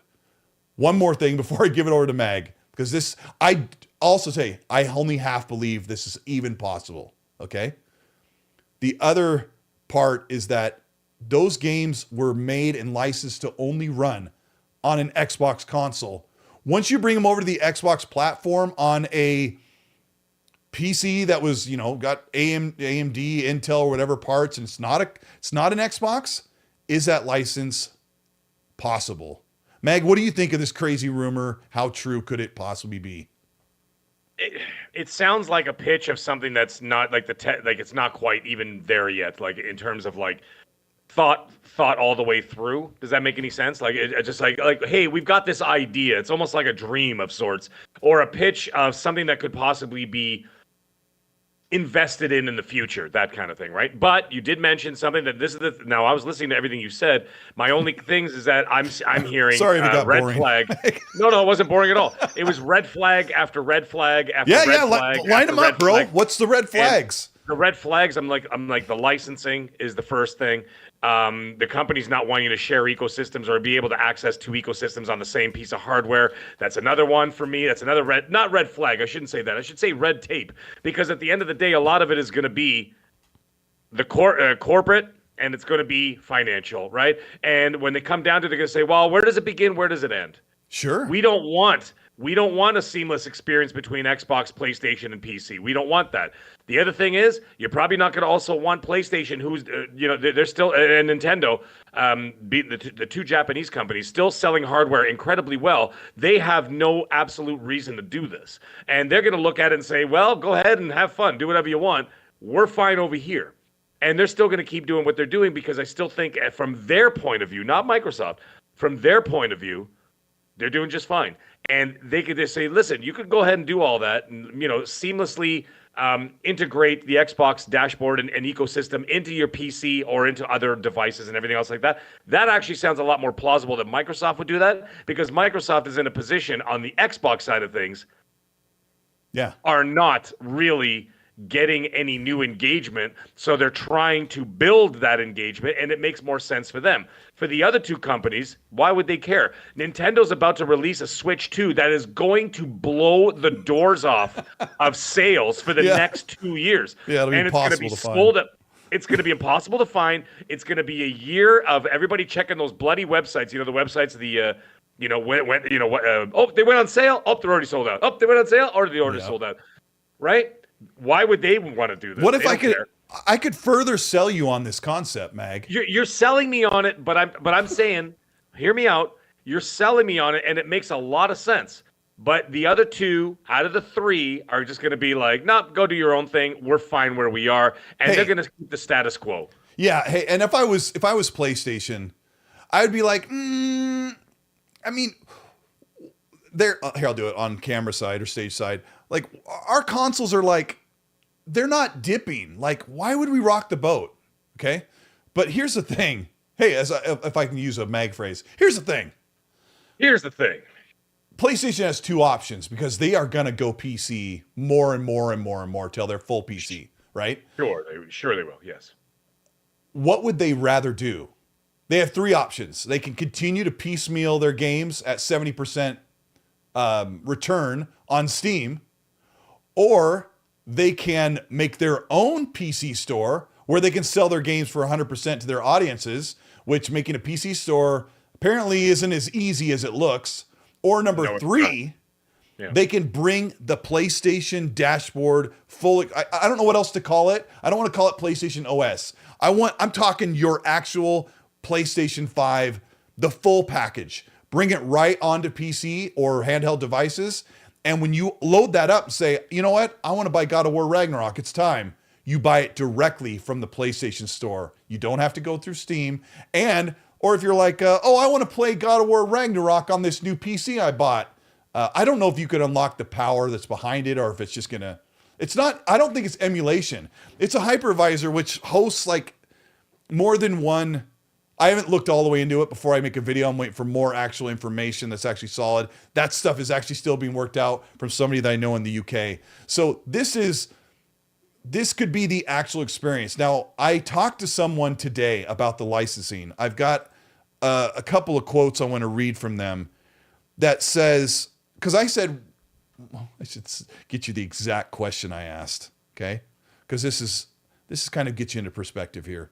I said, question, are Xbox console versions of games able to be played on PC if the operating system is running a version of the Xbox console dashboard provided by Microsoft? I was trying to paint that picture in a quick question. And I think this person knew what I meant, like the dash actually sitting on your PC, like launched.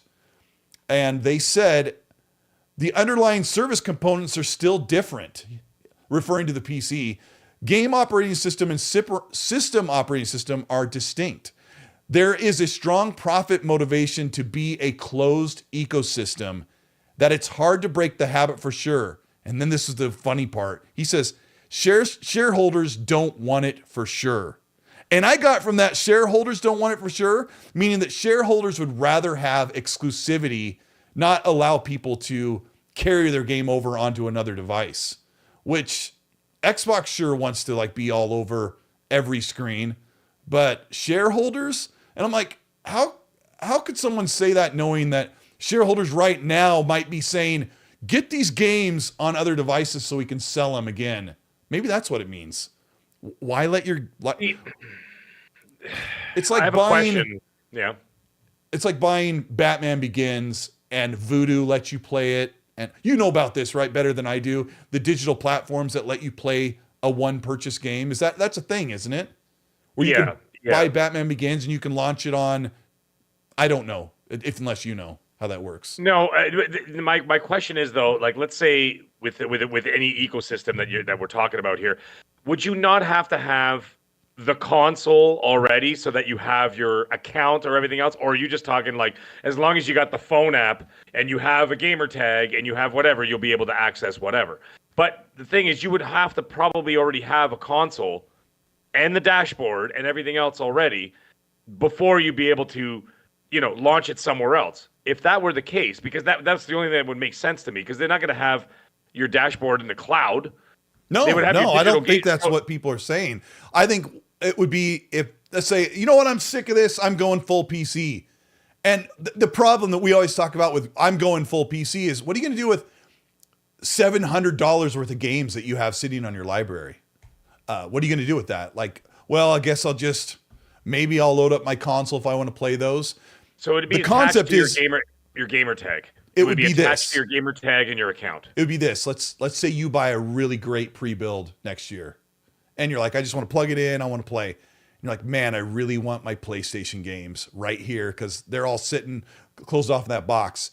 You go download the PlayStation app, and when you sign in, mag, whatever it is, sign in. It launches full screen on your monitor. It looks just like your PS5. And you're like, oh my gosh, all my games are here. I'm going to install this one. And they install on the PC and you play them right there on your monitor or your TV or whatever. Like, I don't know. I think it might be like, because PlayStation CEO said, we're going everywhere where there's compute. And they do that with PC. And if they, you can play their games on handheld if you buy it on Steam. But this could be the future where your games just come with you. Yeah, it could be. But like I said, again, until there's an absolute reason to do this outside of Microsoft, I don't see anybody else doing it outside of Microsoft. I see Microsoft doing it because, again, they're in a situation, they're not desperate, but they're certainly not in a great position. And they certainly didn't help themselves over the last week. Right. And so that being the case, they're the only ones that need to do something like this to be able to get people to access on more screens, more devices. Hence this Xbox everywhere. They're talking about the Samsung TV thing, building into the console components directly into the TVs, things of that nature, whatever, right? And that makes sense because they kind of have to. The other ones, they will follow suit, but there's no rush for them. So therefore, I can't see this tech taking off for anybody outside of the Microsoft ecosystem. I really don't, because again, there's no need. They're making bank, bro. So they're doing just fine, and all the trajectories are shooting up. You know what I mean? And then, like I said, wait till next year. You'll see what's going on. I mean, they just watched Helldivers do really, really well day on PC for a service-based game. Right. I could certainly see PlayStation narrowing the gap from console to PC, right? And then maybe, release it not so far after the initial release. So maybe 3 months as opposed to 6 months or 9 months or a year or whatever. I could see them doing that so that if people who really have that FOMO are going to go out and play it on the PlayStation, and if the game is hot, they'll go play it on the PlayStation first. They're not going to wait 3 months because it'll be like, oh man, I got to play it to get some people's heads. You know how gamers are. Look at people's backlogs of games that they bought for the last 2 or 3 years they haven't even touched yet. People even used to go to the GameStop and buy games, and they're still in the cellophane wrappers. You know what I mean? So it's like we do have a FOMO issue in this community. So I could absolutely see that, but I could see them narrowing that gap between console and PC. However, besides that, I do not see them adopting this right away. Not right away, anyway. And this thing actually has to work. Yeah, I mean, I'd heard that Xbox already has those games playable. It's a matter of licensing. And that's why I was digging into can you consider that an Xbox if it has the full Xbox console? Is the licensing going to be no, that doesn't work. And it sounds like it doesn't work. And I know even with Back and Pat that the team that worked on the Back and Pat had to make sure all the licenses, as far as I remember, Mag, to play a game on the Xbox One that was originally launched on the 360. I don't remember if they had to get licenses. Somebody help me in the chat if you know this, but I know that they checked with them just in case, because you know, hey Rockstar, we want to bring Red Dead Redemption to back and pat. Are you okay with that? And they were like, well, we're thinking about remastering it. We're not sure if we want you to do that, but they, you know, then they end up bringing it over if they greenlit Red Dead Redemption. Ichabod also wanted to say, Mag, that when you said they wait, this is also most likely where Xbox's approach to third-party games or going third-party is that they will attach themselves to that FOMO issue where they make PlayStation gamers wait a year to get the games when they launch. Like when everyone plays Fable and if it gets in the zeitgeist and everyone's excited about it, posting their gameplay clips, everyone's talking about it, an entire year later, most people don't want to wait, but some do. I should put that as a poll. Ichabod Crane says, what if they say ABK and Bethesda games will be multi-plat, but Xbox game core studios will be exclusive? If they do that, Ichabod Crane, that really sucks. Because Xbox has 15 studios and most of them are working on like 2 projects at once. But the time it takes for those games to come to us, to be exclusive to the platform, to be unique to draw on Game Pass, and to be unique to draw console sales is going to do them a disservice. ABK games are far and few between. But man, I'll tell you what, if they don't bring Call of Duty to Game Pass day and date, that's going to be kind of like a lie at this point. Mag, you were going to say something? No, I was going to say something about the previous stuff we were talking about. Now I've already forgotten it because I'm old. So, you know, that's how it goes. What the hell were we talking about right before that? About the FOMO. And I'm going to do a poll and ask people. Oh, right. Yes. Do you mind waiting a year to play a new game? I remember what I was going to say, and it's a rant I went on last week. And I think it was, I know it was justified because it's something that's important. I don't care what anybody else says. If you do not have the thing that a lot of people are ignoring, especially when we have these hypotheticals of, oh, what if they do this? What if they do that? Are people going to wait 8 months? Are people going to wait 9 months or a year for this game to come out wherever, on PlayStation or on, anywhere else? The thing is, it's got to be good. That's number one. Before anything else, we can speculate till we're blue in the face about, well, if PlayStation gets it a year, it doesn't matter because Xbox players will get it. We're all making this massive assumption, and I'm only saying assumption because their track record is not great, is that the assumption is that the games are going to be something that everybody wants to play or it's going to actually take off. And then, the funny thing is, there are some great games out there that still didn't take off. I thought Halo Infinite was a great game. I enjoyed the campaign, and the multiplayer was fire. Nobody played it. You know what I mean? And all of a sudden it died, and then it came back. I think 12 or 20 million people played it, but it died. It had a major dead period at the beginning of the year after it launched. Right. Yeah, you're right. And then it came back. There was a resurgence when the new season. I think the last season. You and I know they need to have that hot fire from the beginning and carry it on all the whole time. Yeah. The one that's the topic of conversation for an entire year. You need one of those kind of things. And that's what you need is, again, it's that compelling software. You need that compelling software that if it is that good, people will absolutely, and let's just say, again, theoretically, let's just say for argument's sake, okay, this game X is going over to PlayStation a year after the release on Xbox. But if the game is absolute fire, if it's game of the year, if it's in the if it's on the tip of everybody's tongue for months and months and months about how awesome it is and how amazing and this and that, blah, blah, blah. And then every time game of the year conversations happen, that's the first thing everybody mentions. Nobody's going to wait an entire year to play it on PlayStation. They will go to Xbox. So the responsibility of Xbox Game Studios, the responsibility of ABK and Bethesda and the Xbox brand is to release the kind of software that people will gravitate to. And that will solve all the problems. We could talk about all this other horse shit till we're blue in the face. It means nothing if the games are not connecting with the players. And that's important, and that is the number one thing. Everything else will fall into place. You're so dang right. It's not what you offer or how soon you offer something to Game Pass. doesn't matter. not if how it's much not of a good. value game. Son of a biscuit, Mag. Son of, pardon my language. It really is about delivering. I think I said this last week. It's really about delivering awesome games that everyone is excited about and talking about. Like, and everyone's like, bro, they just had Power World. Yes, it's about giving unique, great games that people are. Oh, Phil feels like if Starfield is an 11 out of 10, it won't sell more consoles. But you know Yes, what? it will.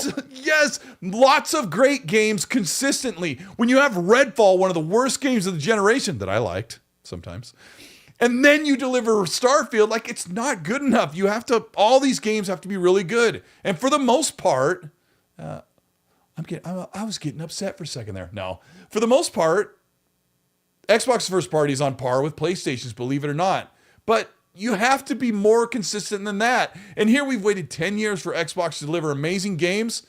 And now this, I mean, it's only slightly a rumor at this point. But yeah, it's like I said, this is all hypotheticals at the end of the day. But I'm just saying that no matter what we talk about, we could talk about everything that we've discussed tonight, last night, the last year, whatever the hell it is. It doesn't work if you don't have amazing games.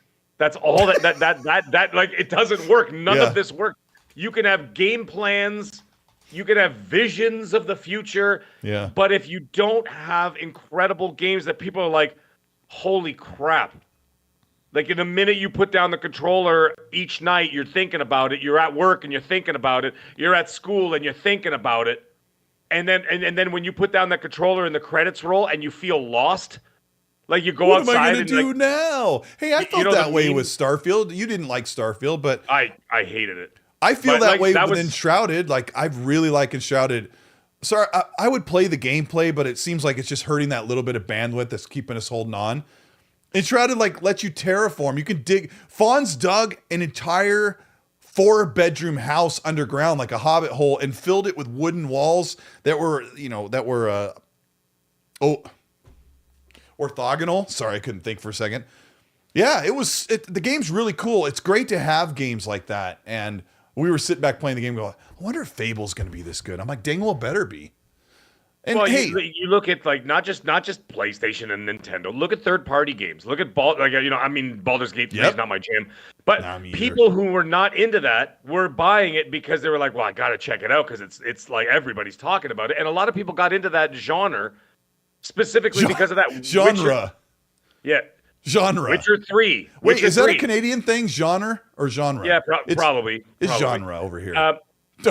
Witcher 3, another one. Something ever again. Elden Ring. Yeah, Elden Ring. What? Elden Ring sold tens of millions of copies of people who don't play Souls games because they just were like, I have to experience what everybody's talking about. It was like a 94 Metacritic, and everyone's like, it's so highly rated, I have to play it. And I was one of them. Right. And I put like 40 hours into it. But people were like talking about it. I'm not a Souls person, but I got into Souls games because of that game. Yeah. Yeah. And it like, I mean, and then I went back with Sekiro and stuff. I still couldn't finish Sekiro because the bosses are just too hard. But just the last boss is just impossible for me anyway. And anyways, that's not the point. The point Special Nick's making fun of you. Said laugh out loud, genre. Yeah. Okay. All right. So never mind. I had nothing to say. I have nothing to say. I didn't have a witty comeback. I love how you admit I've got nothing. Nick wins this one. Nick. 1 point for Nick. Didn't win. He didn't win. He just caught me with my pants down. Yeah, he got me with my pants down. But you know what I mean? At the end of the day, they converted me into a semi-Souls player, enjoying the experience because of that, and it was something that I couldn't avoid. Mm-hmm. If Xbox can do that, then you've got a situation on your hands where people will not be able to avoid it. They're like, well, I have to go over there and I got to play this, or wherever they decide to, consume that product. Yeah. That is the number one thing. And I have to keep preaching that over and over because I think people at the end of the day keep losing sight as to why or what. Why is this new direction not working? Why is this direction not working? Oh, well, they tried this and this is not working. Now they're rebranding and doing this, and now they're doing that. And then they're rebooting this. And the reason why is because the software is not compelling enough to have people attached to it as much. Gears of War. He means games. Yeah, I mean games. Yeah. Gears of War 1, 2, and 3 were vastly superior than 4, 5, and, well, I don't know about 6. We'll say 4, 5. I loved High Busters, though. I think High Busters was a return to form for me. But I thought Gears 4 and 5 were like, yeah, it's overrated. I was like, all right, I'm bored. I went back and played it, and 1 and 2 were so good, but for some reason I just didn't like 3. God damn it, 2 is so good, man. Yeah. 2 is so visceral. I was just like, yes. I mean, and 1 is great. And then you just like, oh, like, it's just losing its luster. And because of that, like, it's just that people are just not grabbing on. And you can't say it's me. Oh, Mag, you don't know what you're talking about. Go look at the numbers. Go look at the engagement numbers. The people are not playing those games is because they're not speaking to enough people. Yeah. And that's why we're in this mess to begin with. Because it's the games are not speaking to enough people that they're like, there's a possibility that we might have to consider expanding. I really feel like, not based off of any leaks or rumors or something that has made me feel this way, but right. I've been covering Xbox for so long. At this point, I feel like you can almost guess what they're going to do next. Sure, yeah. Not by like any like special power. It's just, they're just so obvious that they're going to make this misstep in a certain direction. But I really feel like this business update, they're going to pacify us with some not a promise, but kind of a light at the end of the tunnel that things are going to be okay. It'll be fine. They're still going to be doing what they're doing. But I think in a year from now, that's when they'll start opening the gate and letting through more games. And I really hope that if Microsoft and Xbox really want to be able to put their games on PlayStation and milk that fan base who's starving for something besides one genre of games, one genre of games. I think that. Do you say when you get to Brett Favre? Do you say Brett Favre? Brett Favre, yeah, Brett Favre. I'm sorry, I'm kind of like I'm a windbag right now, but I think if Xbox knows they need to have a 1-year exclusivity on every game, no matter what, like let's say half the games they would like to put on PlayStation, as long as they say no matter what game it is, whether we've decided to or considered it or not, all of these should be considered should be requisite to be at least 1-year exclusive. And I don't even know if they're that serious about it. And like I've said many times, I think the industry is changing more than we realize. Let me get this super chat here. Alan Adentry, who's been a member for 19 months, says, "What's up, Colt and Mag? Keep up the great work." Thank you guys for being here. Mag, we've got 1,200 people live watching a very broken stream. We really appreciate you. Mag and I we were on the phone the other day, and I'm like, I really like how we try to be level. I'm like this, the old 80s phone. I was like dangling the cord like this. I was holding the one like this with the cord up here, and the mouthpiece over here. Yeah, and then you have to like pull the string to wind it up. Yeah, exactly. He's like, Xbox is going first party. They're going third party. See? Yeah, we were on our old. I was on my old cordless phone. Cordless phones are great because you can. I would regularly hear one side of another conversation on my cordless phone, where I could just hear some lady talking to her friend, but I could only hear her side clear as day. And I'm like, "Hello, Janice, can you hear me? Hello?" And she cannot hear me. She's talking to her friend. She's like, "I don't know what he's thinking. He just drove his car over the cliff and kaboom." And I'm like, "Hello, Janice." We were talking on the phone. It's just to be level-headed about this and not freak out about the future of Xbox games. Meg is so right. These games just have to be fantastic. If Indiana Jones is really, really good, I'm not going to lie. I'm going to be like, man, I hope they don't put this on PlayStation because I've covered this platform for a long time. But even if they did, weird to say? Well, no, you have the right to say whatever you want. Absolutely. But the thing is, at the end of the day, let's just say they did. Again, for argument's sake, a year later. By a year later, if the game is that great, everybody who's going to play it on Xbox have already played it, for the most part. And then a year later, who cares? Everybody's already played that. Okay, it's been a year. It really is just bragging rights at this point, right? Well, then who cares? Like the thing is, like, have you played Hi-Fi Rush? Did you try the lasagna? Like, yeah. Did you try the I played lasagna? all of Hi-Fi Rush. No. I mean now. I mean a year later. Oh, are you playing it now, or did you play it when it came out? It's done. You played it when. Thank you. You were done the game. You finished it. You may have finished it in February or March or whenever you finished it, but you're done. So who cares? Have you tried the lasagna? It's my favorite. Like, it doesn't matter at that point. Yeah. If it goes somewhere else, let it go somewhere else. That's fine. But it's got to be great. And Hi-Fi Rush was, to me, that was the best game of last year. Yeah. Right? That was really good. Really good. Right. And so if they do it now, it doesn't matter. If Indiana Jones hits in, let's say, I don't know, December, and they decide to release it in January 2025, or 2026, excuse me, a year later, or whatever, 13 months later.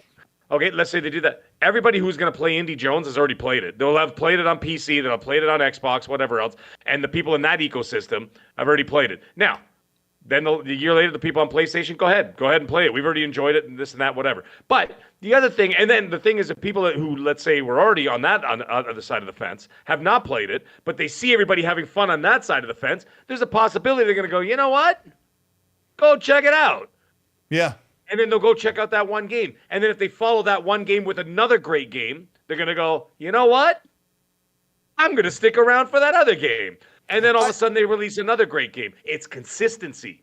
Because if you release one great game in a year of crap, or not crap, I don't want to say crap. It's not fair. It's not crap. But let's say you release one great game and then a year of mediocrity.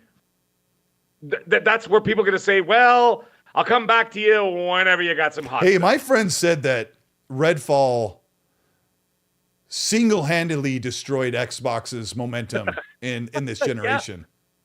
Yeah. So 2022 kind of did that because 2021 was a great year with some great games, and then they released dick all in 2022. You remember Phil's face? Penniman. You remember Phil's face at the Game Awards? He was like this. Right? That's every Xbox gamer's face at the end of 2022. He represented the camera's on him. everybody's He's like, face. I'm not supposed to be here. Like, what was that? That killed the momentum, not Redfall. Well, Redfall didn't help. I think that was like another. Well, they delayed Redfall, and then Starfield was great. Starfield was really good, but it was like an entire year and a half of just horrible momentum killing. But yeah, let's see. I got to about great Grandpa's Barbecue Game Cat with the Australian 10. He says, "I'm lucky to have both Xbox and PS5. Sure, I'm more of a pony. If you're full on Xbox."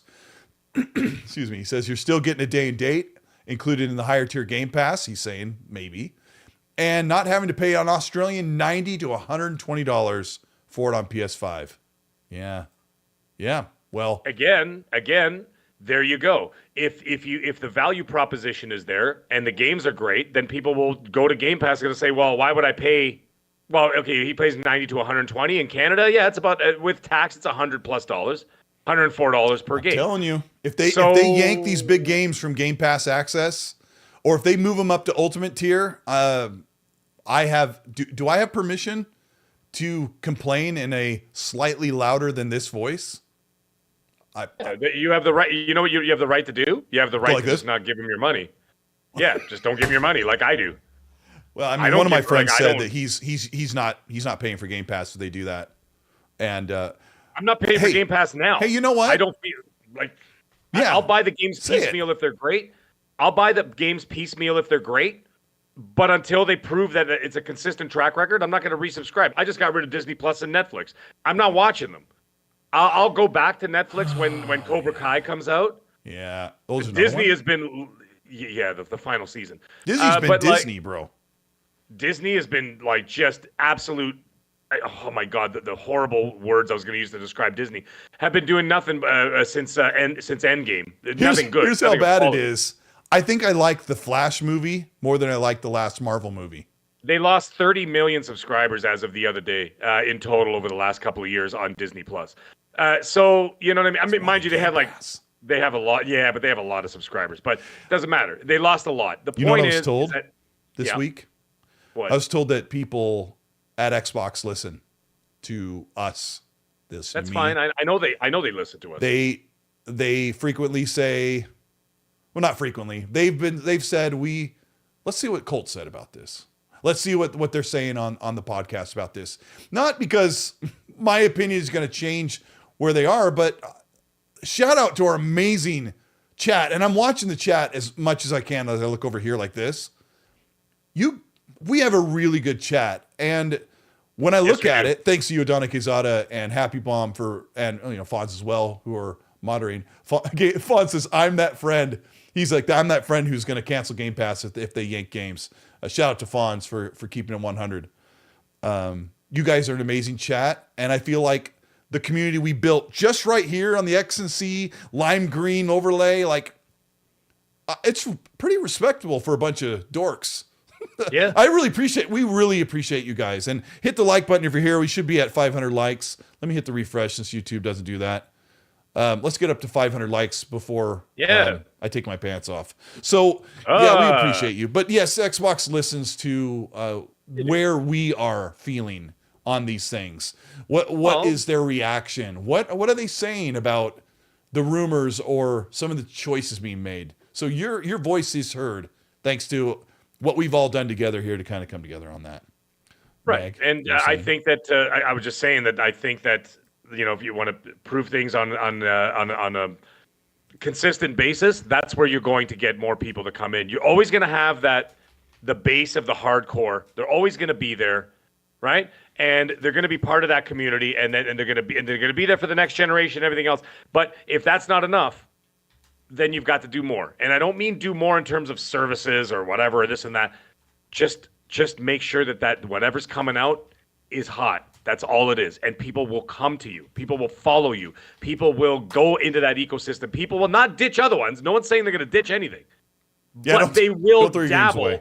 They're not going to do anything. They're not going to walk away. And Phil said that himself. He's like, people are not going to sell their PS5s if Starfield's an 11 out of 10, right? And they're not going to if there's other games in the future. But what they will do is invest in the ecosystem if you do release consistent goods, great, consistent software. And that's what's going to end up happening. If they can pull that off, you will have the people there. Meg, that's it. You're 100, bro. Hey, Understanding goes, Colt did a Scorched Earth video too.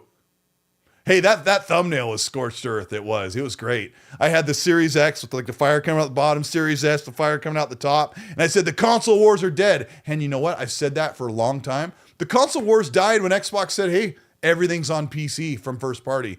There was no reason to fight against who could sell more consoles. Console war's dead. Hey, but I don't think Xbox is going away. And we said that a lot to the show. And no, I did not go Scorched Earth. In fact, I talked to somebody that week, face to face. Hey, how's it going? Hey, is Xbox going to die? Oh, well, we'll see. No, I think it's fine. We appreciate you. Let me get a couple more supers, Mag. Holy smokes, what a day. Thank you for being patient with the stream. I literally did. I went into the room, Mag, that has like the big handle, and I was like, and then the valve, and I was like,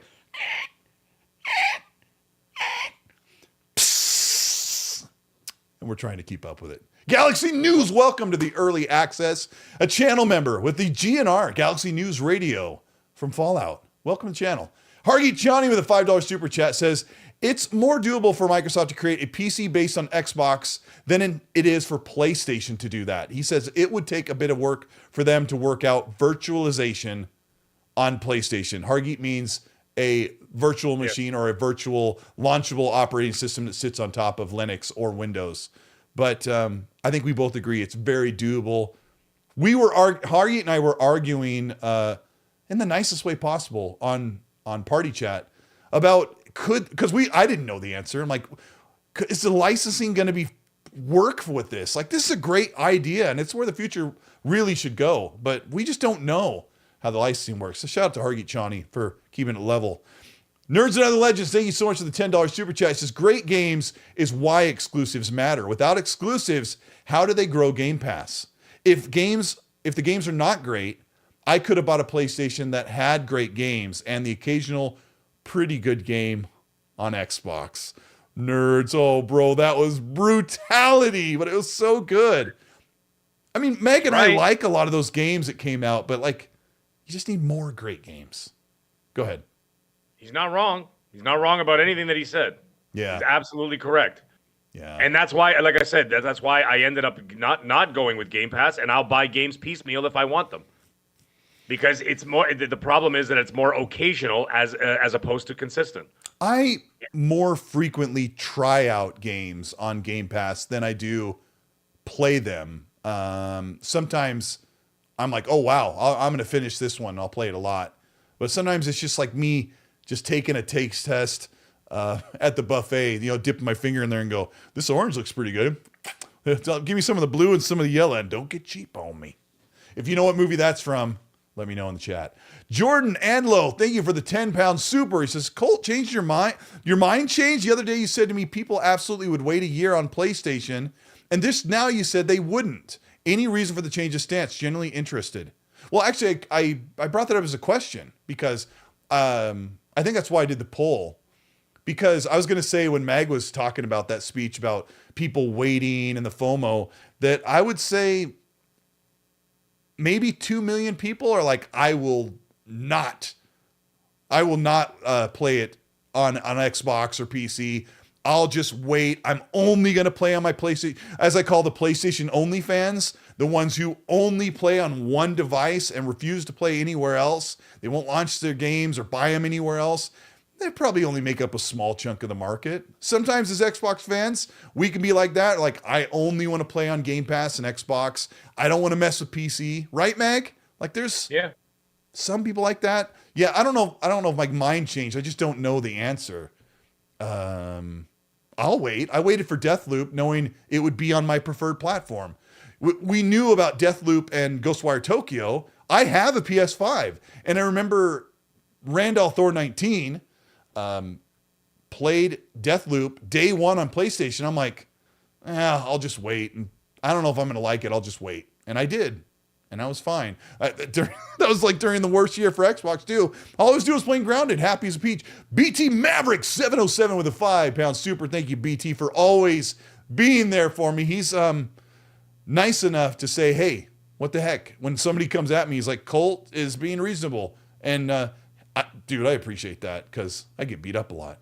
He says, it's really the casuals that flock to Call of Duty, FIFA, Madden, Fortnite that drive the hardware sales. Xbox better take advantage of their marketing rights. Jeez, they don't. That is key. That is key. This year, if they've got Gulf War coming out, even if the game is not great, doesn't matter. With Call of Duty specifically, I don't know why, but I mean, it's got that addictive gameplay that people say, oh, like Modern Warfare 3 wasn't that great. I'm playing it and I loved it, and I'm still having fun with it and whatever else, right? Again, It's all in the eye of the beholder. But the thing is, at the end of the day, they've got the marketing now. They own the damn game. Then you best push that the idea is that you're going to be playing Call of Duty on Xbox. If you can't pull that off, and I'm dying to see what happens with that title. Like, I mean, we've heard rumors that, it might not go to Game Pass at all, or it might come to Game Pass after the fact, like 3 months later. We don't know that, by the way. That's just people talking, but we're just saying, okay? That's a possibility. Then you got the possibility that then you've got, it's going to be selling on PlayStation and Xbox. I'd be curious to see how many copies sell on PlayStation, how many sell on Xbox. I want to see if the marketing rights actually sort of change the trajectory of sales, and if it edges closer to Xbox than it does PlayStation 5. So it'd be very interesting to see. I'm just going to be sitting there with a bowl of popcorn and waiting that whole month. I'm just going to be like, I can't wait to see how the market reacts to this change, right? Well, you're a procurement specialist, Mag. And not a lot of people know this. Like, Mag's job is all about knowing what to order, knowing how much, knowing where the money is being spent and how much is being returned on his purchases. That's a very generalized way of saying what you do. But Mag, I want you to think for a second. If you're Xbox, where do you think the money is going to be? Think for a second. Should they launch it on Game Pass and rake in more subscribers? Or should they just put it everywhere and leave it off of Game Pass because they'll make more money selling it at $70 a pop to everyone? You know, the funny thing is, there's no guarantee that it's going to raise Game Pass subscriptions. Because a lot of people that play Call of Duty buy it because they get that Vault but edition. This is a new thing. Like the new Call of Duty is on Game Pass and I could play it all month for $12 or whatever. Think about that for a second. I know, no, I see what you're saying. So that's why I'm saying I'm going to be very interested to see how this plays out because, first of all, we don't know their plans. We don't know their plans of like where it's going, how it's going to be, be on the system, if it's going to be in Game Pass, if it's not going to be on Game Pass, whatever. But if you were to follow the traditional method, you could say that, there's no guarantee. You could almost say it's a gamble by putting it on Game Pass because you're not 100% sure if new people are going to subscribe. The people that are in there, that are already in there, of course they're going to consume it in Game Pass because they're already subscribed, right? Yeah. They're like, oh, it's already there. I'm just going to do that. But if it's not in there, you can almost guarantee that everybody that was going to play Call of Duty is still going to pay full price for Call of Duty and then some and then some. Because like I said, most people I know buy that Vault Edition no matter what. The one with the season pass thing. Well, it's there's like a lot on PlayStation. If it's on Game Pass day and date, but you can still, it's not going to be exclusive because Call of Duty is not exclusive. If it's purchasable for $70 or plus on PlayStation 5, Mag, or you can get it on Game Pass, or you can buy it outright on PC and Xbox, they're still going to make a ton of money because they're making money no matter what. It doesn't matter. Would you do it though, as a guy who knows where you got to spend big money and do it right? Do you think there's a lot of money in getting people in Game Pass and holding them there for what would probably be close to a year? I think people stick around on Game Pass for a little bit before they leave. Yeah, but again, where are you leaning on it? It's tricky.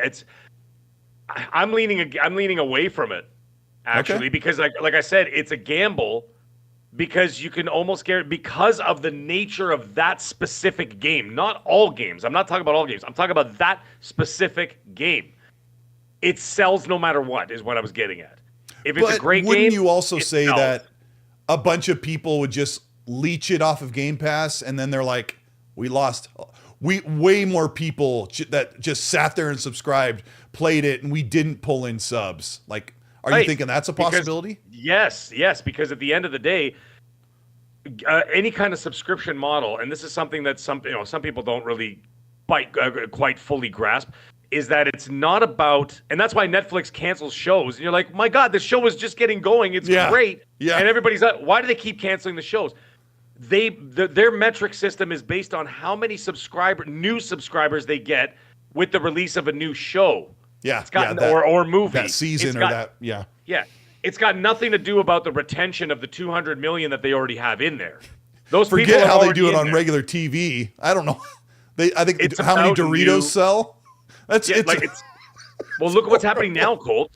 Look what's happening now with Game Pass. Game Pass is stagnant. It's been sitting somewhere between 25 and 30 million for a long time. And the games, why? Are not bringing in people.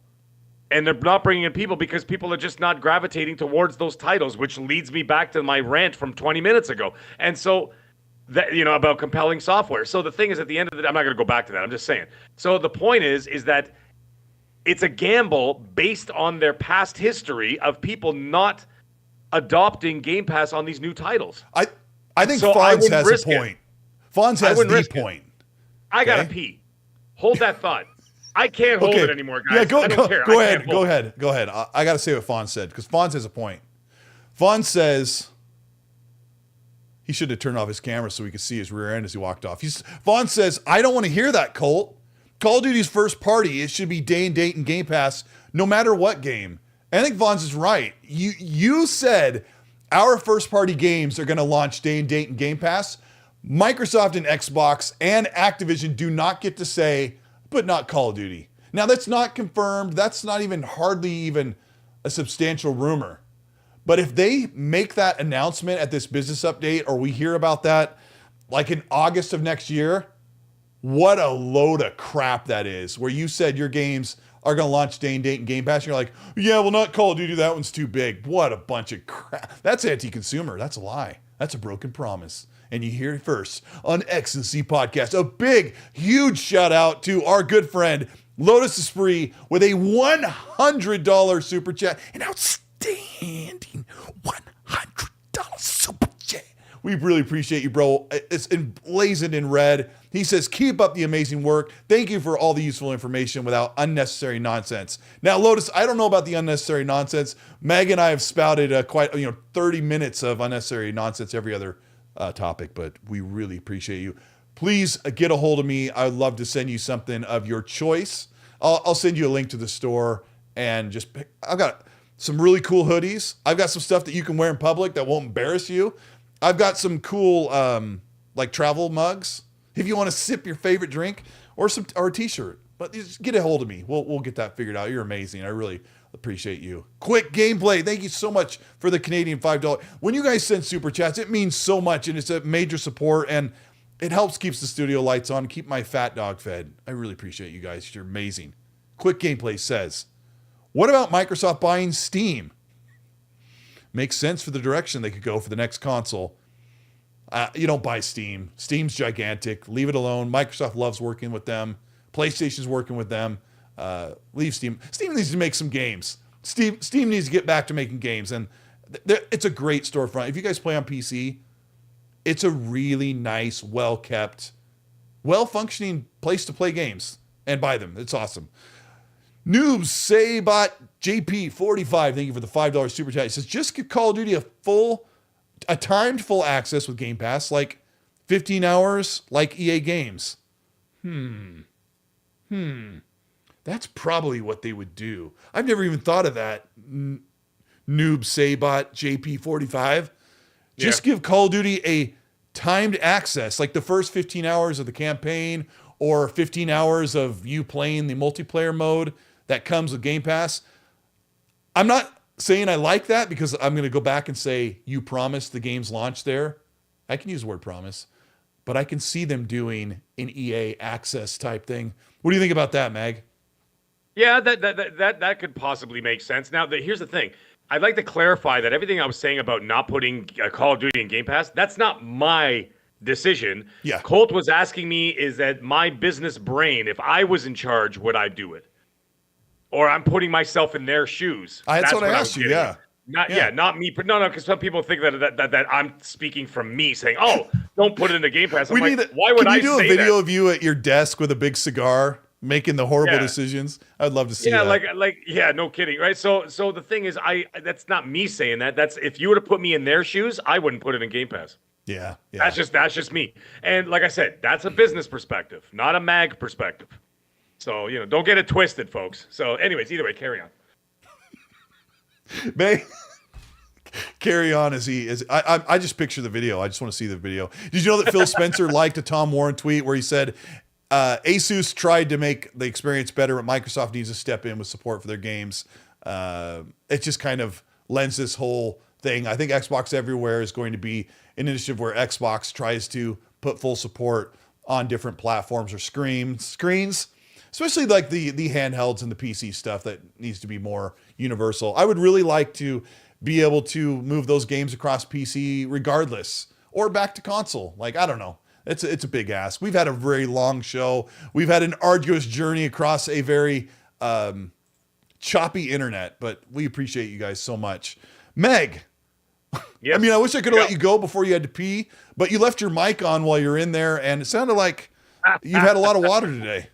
How you been? Tell people all that stuff. Yes, no, I've been doing great. It's wonderful. Got a lot of gaming in this week, and then this weekend I got a lot of gaming coming up. My birthday's on Saturday, so it's my birthday week. I'm turning 49. So yes, listen, everybody says I'm old. I'm still in my 40s, so let's just calm down. I'm not even at 50 yet. But either way, birthday week this week, so Saturday night will be my birthday. Other than that, we're going to be paying very close attention to what's going on with gifts. Obviously, send me gifts. And then, of course, we got everybody's eyes are going to be on Thursday to see what they got to talk about. And that next Monday, we're going to have plenty to say and tear apart and analyze all the little nuances and everything else they said about Thursday night. But either way, it's been one hell of a show. It's been wonderful. You guys know where to follow me and where to see any of my content. It's going to be, I got a really, really busy week at work this week, a lot of events and a lot of things going on. So I won't be doing any cooking videos or anything like that, or any singing or any funny stuff. I'm going to wait on all that till the week after. But either way, everybody have a great night. Chat, you are always amazing as always. Absolutely adore it. Each and every one of you guys are hilarious. And by the way, you've got 2 new super chats before you close it out. Okay, thank you. Meg, I appreciate you so much, bro. I love these. You guys are coming in with the quickness.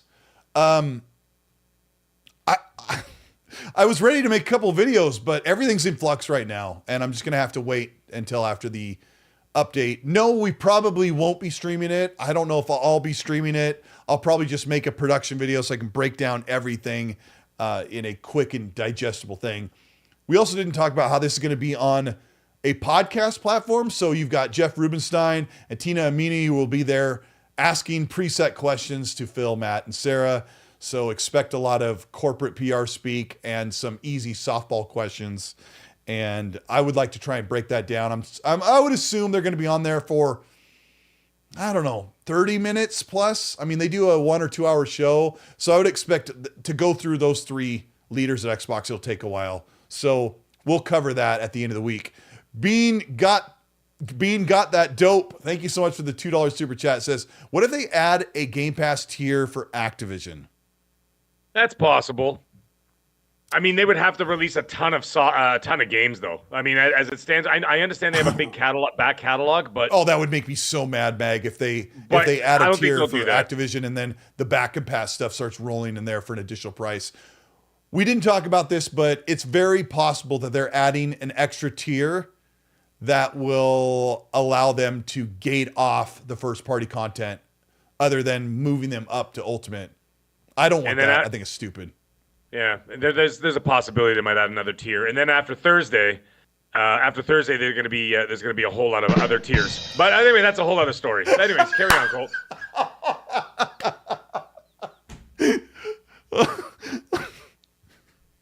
I'm sorry, that was almost too good because of the time it took for the electrodes to snap together for me to get the joke. That was great. The Game Pass tier is something that we're just predicting based off of, hey, what do you think they're going to do? It's just like a smart prediction. One last one. Kung Fu Hot Dog, thank you so much for the 5-pound super. He says, hi, gents. Colt, still waiting for a room tour video. Oh, I changed it so much in here. I need to do a new one. He says, Indiana Jones in first person is terrible. Plus, some of the gameplay looked janky. Godspeed. Wow, what a nice thing for you to drop in. Hey, Colt, love the room. Indiana Jones looks like trash. Hey, that's Kung Fu Hot Dog for you. Good friend. Mag. Yeah. Oh, tears, not tears. Nice. Nick in the chat just got it. Thank you guys for putting up with the stream on and off. Like I said, unbelievable. We restarted all of our machines, and it must have been on YouTube's side, but we appreciate the 1,200 plus of you that were here. Hit the like button on the way out. Get that sucker up to 600 before we go. Mag, thank you so much. Yes. Call me, bro. Let's talk on the phone. Let's do it again. Yeah, man. Somebody said that I was laying down, kicking my feet back in the phone while I was on the phone with you. Like, yeah, tell me all about it, Mag. Tell me the news. Yeah, we appreciate you guys. We're going to get out of here. Where's the outro? Yeah, man. Where is it? It's right there. I don't know. Bye. See ya. Kari Taylor, thank you. Have a good night.